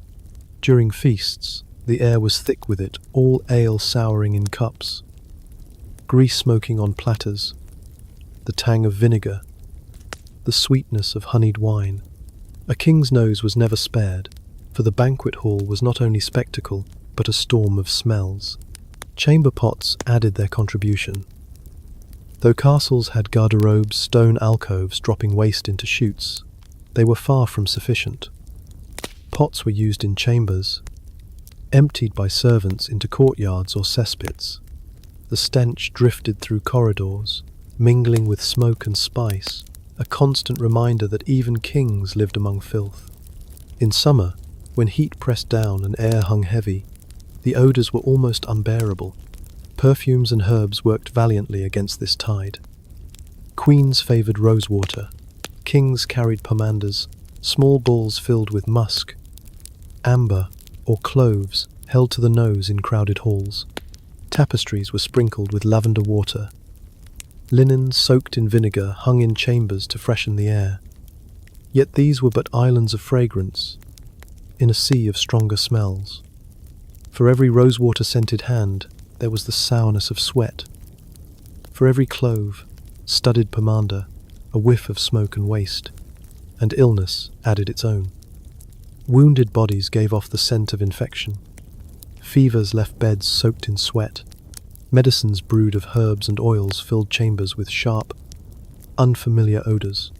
The royal physician's chamber smelled not of cleanliness, but of pungent brews, blood, and old cloths.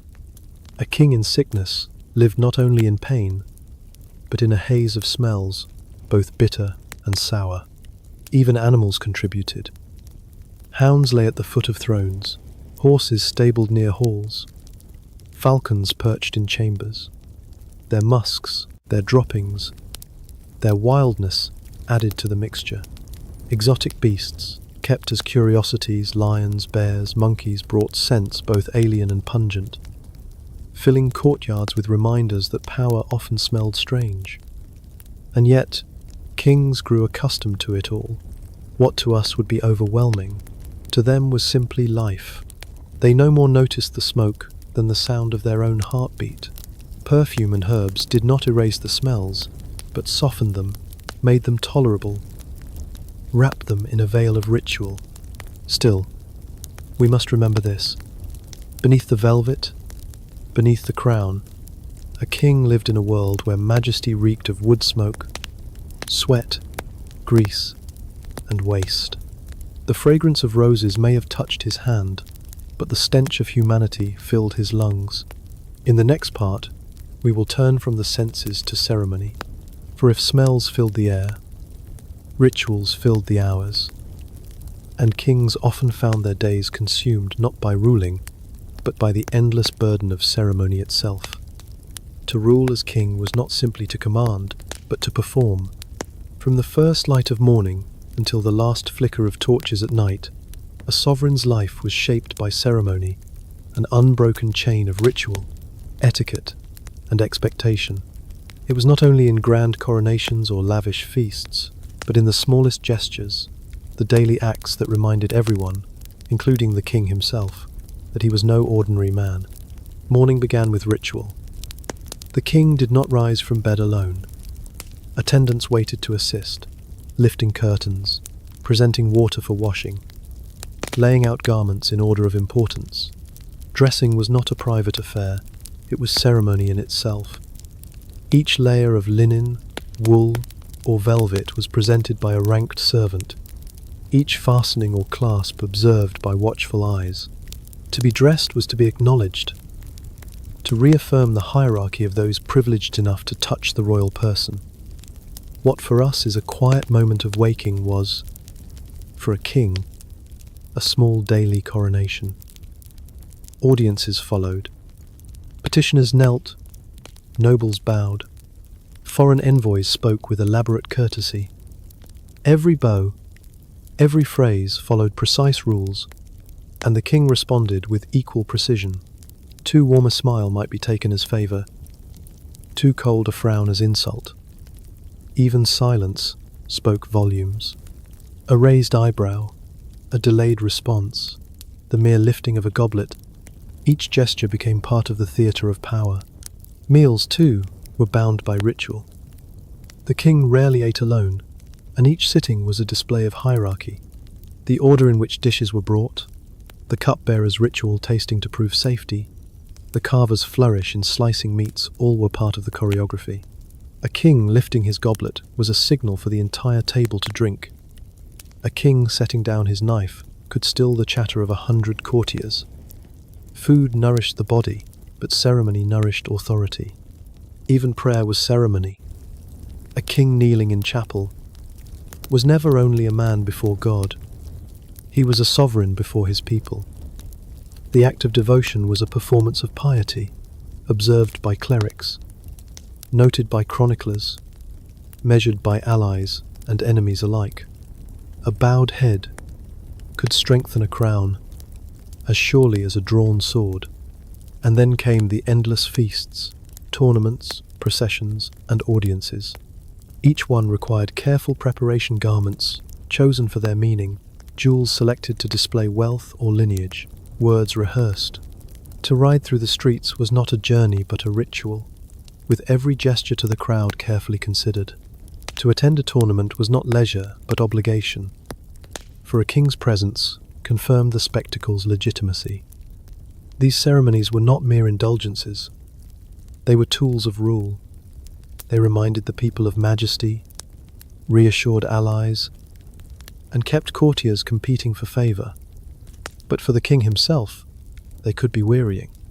Imagine standing for hours while processions passed, bowing to endless supplicants, smiling through banquets when appetite was gone, listening to speeches thick with formality. It was not a life of freedom, but of constant display, and the burden was not only physical, but personal.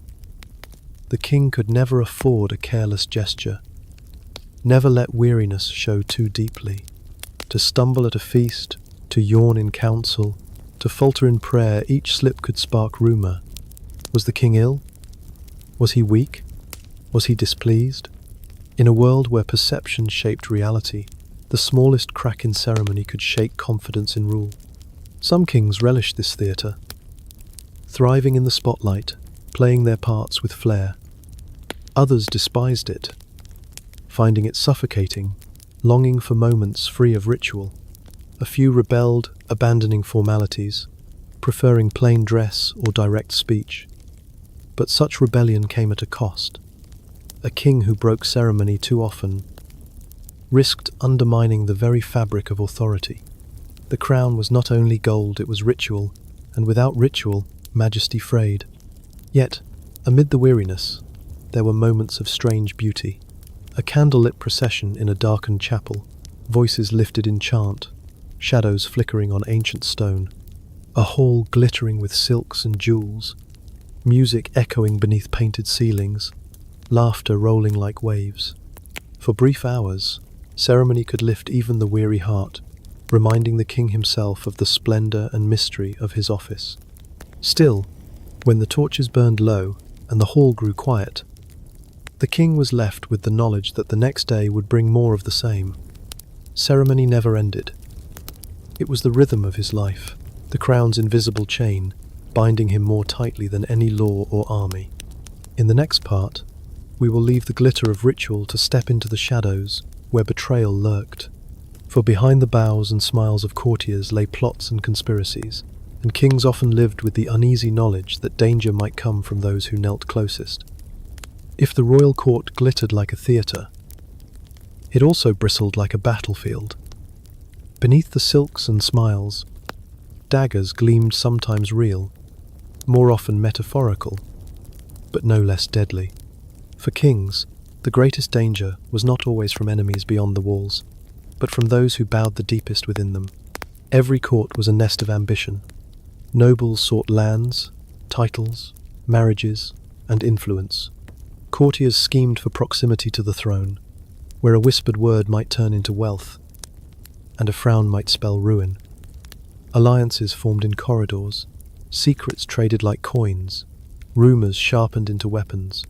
For a king, the challenge was constant, to see through flattery, to separate loyalty from deception, to know who served the crown and who only served themselves. Betrayal could come in many forms. Some plotted in whispers, conspiring with rivals to overthrow the throne. Others betrayed in smaller ways, leaking secrets to foreign envoys, embezzling from royal treasuries, or bending justice to favor their kin. A smile in the council chamber might hide a dagger waiting in the night, and the most dangerous betrayals were often from those closest trusted advisors, kin, even brothers. Assassination was a real fear. Chronicles tell of goblets poisoned, daggers drawn in private chambers, arrows loosed from shadows.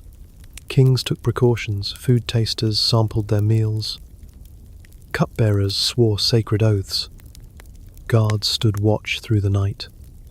Yet still, rumors of plots never ceased. Some kings grew paranoid, refusing to eat unless their servants dined first, or refusing to sleep without a weapon close at hand. But betrayal did not always strike in violence. It often came more subtly, in the form of desertion. A noble who swore loyalty might abandon the king in battle, or refuse to send troops when summoned. A trusted minister might shift allegiance to a rival faction, leaving the king weakened and exposed. Betrayal was as often political as it was personal, and its wounds lingered long. Even family could not be trusted entirely. Sons sometimes rebelled against fathers, seeking to claim crowns before their time. Brothers raised armies against brothers, each convinced of his own right to rule. Queens and princesses, married into foreign courts, might carry secrets across borders. For a king, blood ties did not guarantee loyalty. Sometimes they sharpened rivalry. How then did kings endure? By vigilance, by suspicion, by constant testing of those around them. Gifts were given not only as rewards, but as tests of loyalty. Honors were bestowed to bind nobles closer. Marriages arranged to tie ambitious families into the crown's web. Some kings thrived in this game, manipulating factions with skill, keeping rivals balanced like weights on a scale. Others grew weary, lost in mistrust, isolating themselves until even true allies felt like strangers.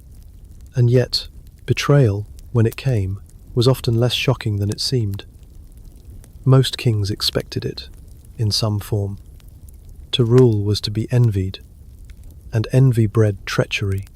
When plots were uncovered, the punishments were swift traitors hanged, drawn, and quartered. Nobles stripped of lands, conspirators exiled. But each execution carried its own shadow. For every fallen noble left behind family and allies who remembered. Thus betrayal was never truly ended. It only shifted, reformed, and returned. The court, for all its splendor, was a place of constant danger. Every conversation might be a test, every smile a mask, every toast a trap.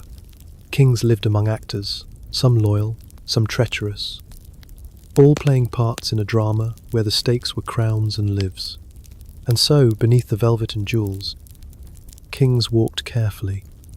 They knew that betrayal was not an exception, but a certainty. Only the timing was ever in question. End of Fjuhaven to Pride. In the next part, we will step beyond the walls of castles and courts, into the streets and fields where common folk lived. For kings ruled over thousands they rarely saw, and the gulf between throne and village was as wide as the crown was heavy. For all the grandeur of crowns and courts, kingship was ultimately about the people.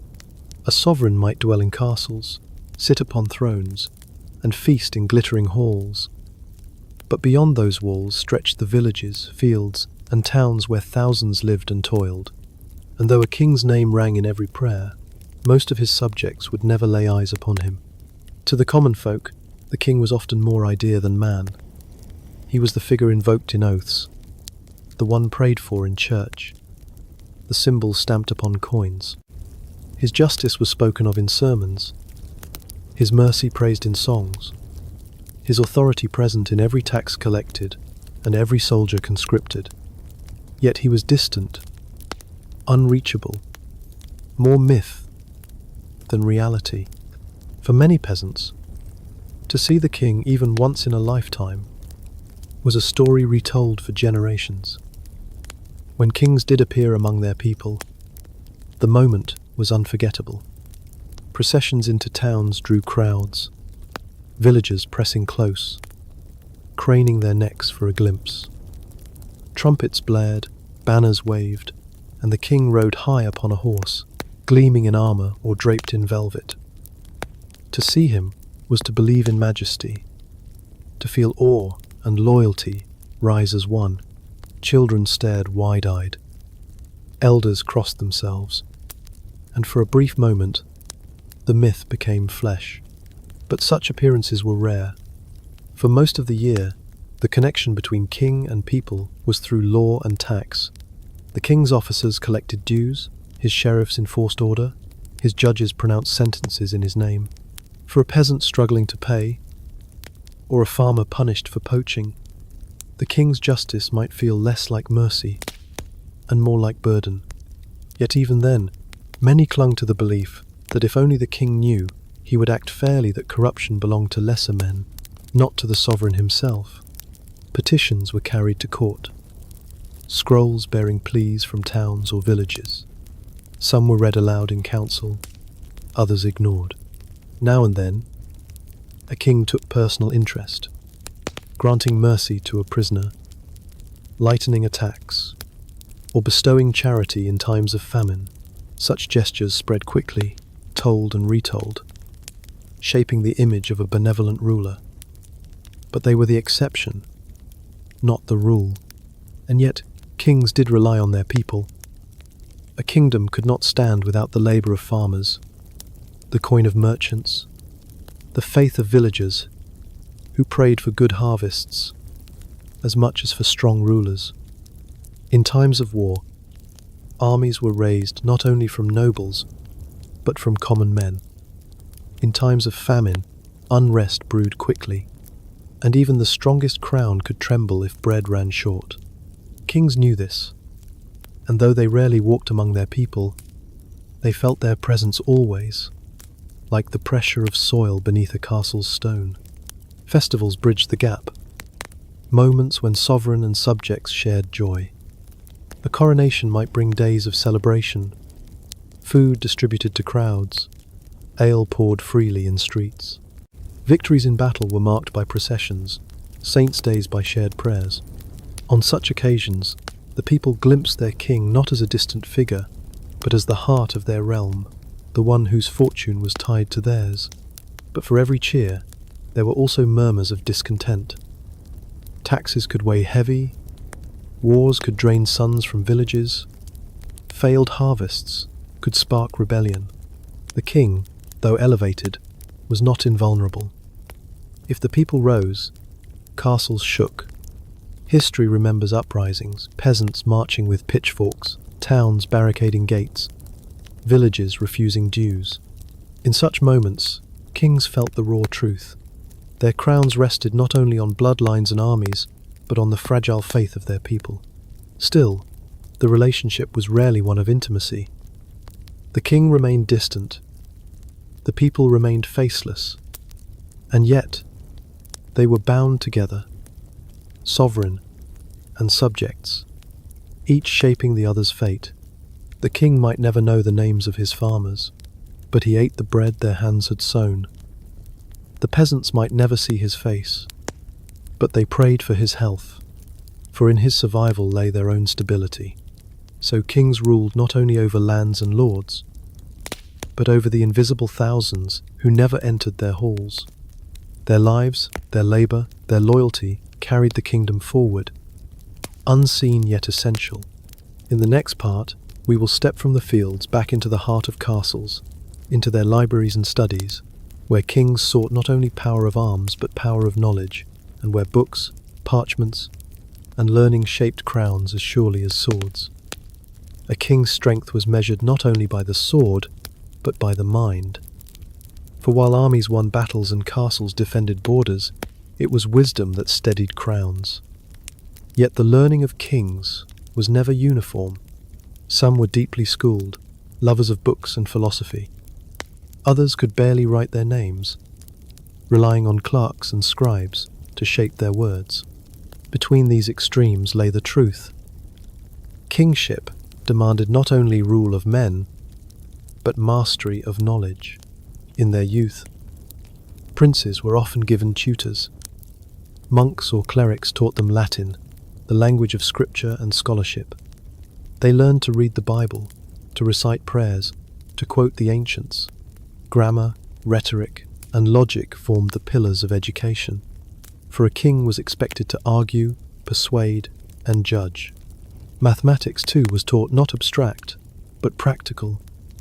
For reckoning taxes, building fortifications, and measuring land. Yet not every boy destined for the throne embraced his lessons. Some fidgeted through grammar, longing for the hunt instead of parchment. Others absorbed every word, delighting in texts as much as tournaments. A king's education depended as much on temperament as on tutors, and the chronicles remember both kinds.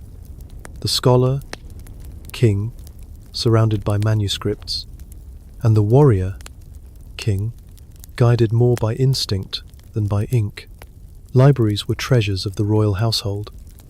Few were vast by modern standards, but each book was precious, copied by hand, bound in leather, sometimes adorned with gold leaf. Kings prized chronicles of their ancestors, treatises on law, manuals of warfare, and works of theology.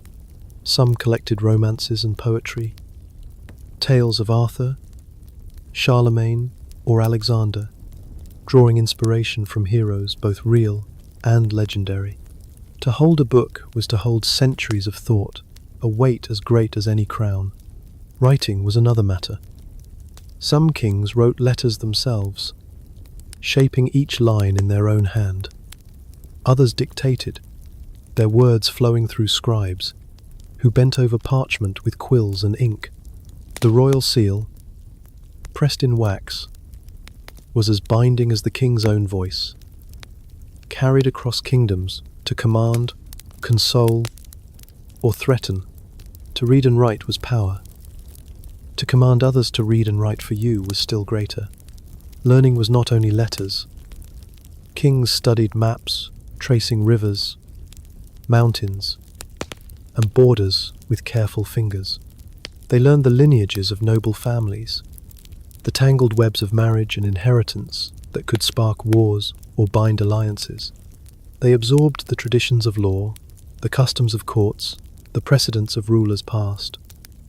A crown demanded memory as much as judgment, and kings were often living repositories of knowledge. Some sought wisdom from philosophers and scholars. They invited learned men to their courts, listened to discourses on virtue, justice, and governance.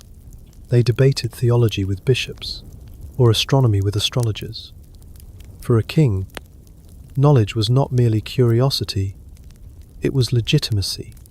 To appear wise was to appear fit to rule, and even a few well-placed quotations could impress a council or confound a rival. Others turned to more mystical learning. Astrology, alchemy, and prophecy were part of the intellectual landscape. Kings consulted the stars before embarking on campaigns, sought elixirs to prolong life, or listened to seers who promised glimpses of the future. Skeptics laughed, but even the most pragmatic often hedged their bets, unwilling to ignore the heavens entirely. Yet for all their learning, kings were often lonely scholars. Surrounded by flattery, it was difficult to know who spoke truth. Books did not bend, scrolls did not flatter, and perhaps that was their greatest value. In their pages, kings found words unafraid, voices of the past that counseled, warned, or inspired without ambition. Some left their mark as patrons of learning, founding schools, building libraries, supporting poets and chroniclers. Their reigns shone not only in battles won, but in knowledge preserved. Others dismissed learning as weakness, preferring the certainty of steel. But even they relied on clerks, lawyers, and scribes, the quiet scholars who sustained the machinery of rule. So the learning of kings was never uniform, but always essential. To read or not, to write or not, to ponder deeply or to trust instinct, each shaped the reigns of sovereigns as surely as swords and treaties. In the next and final part, we will step into the twilight of kingship, into the last days and hours when crowns slipped from brows and rulers became mortals once more.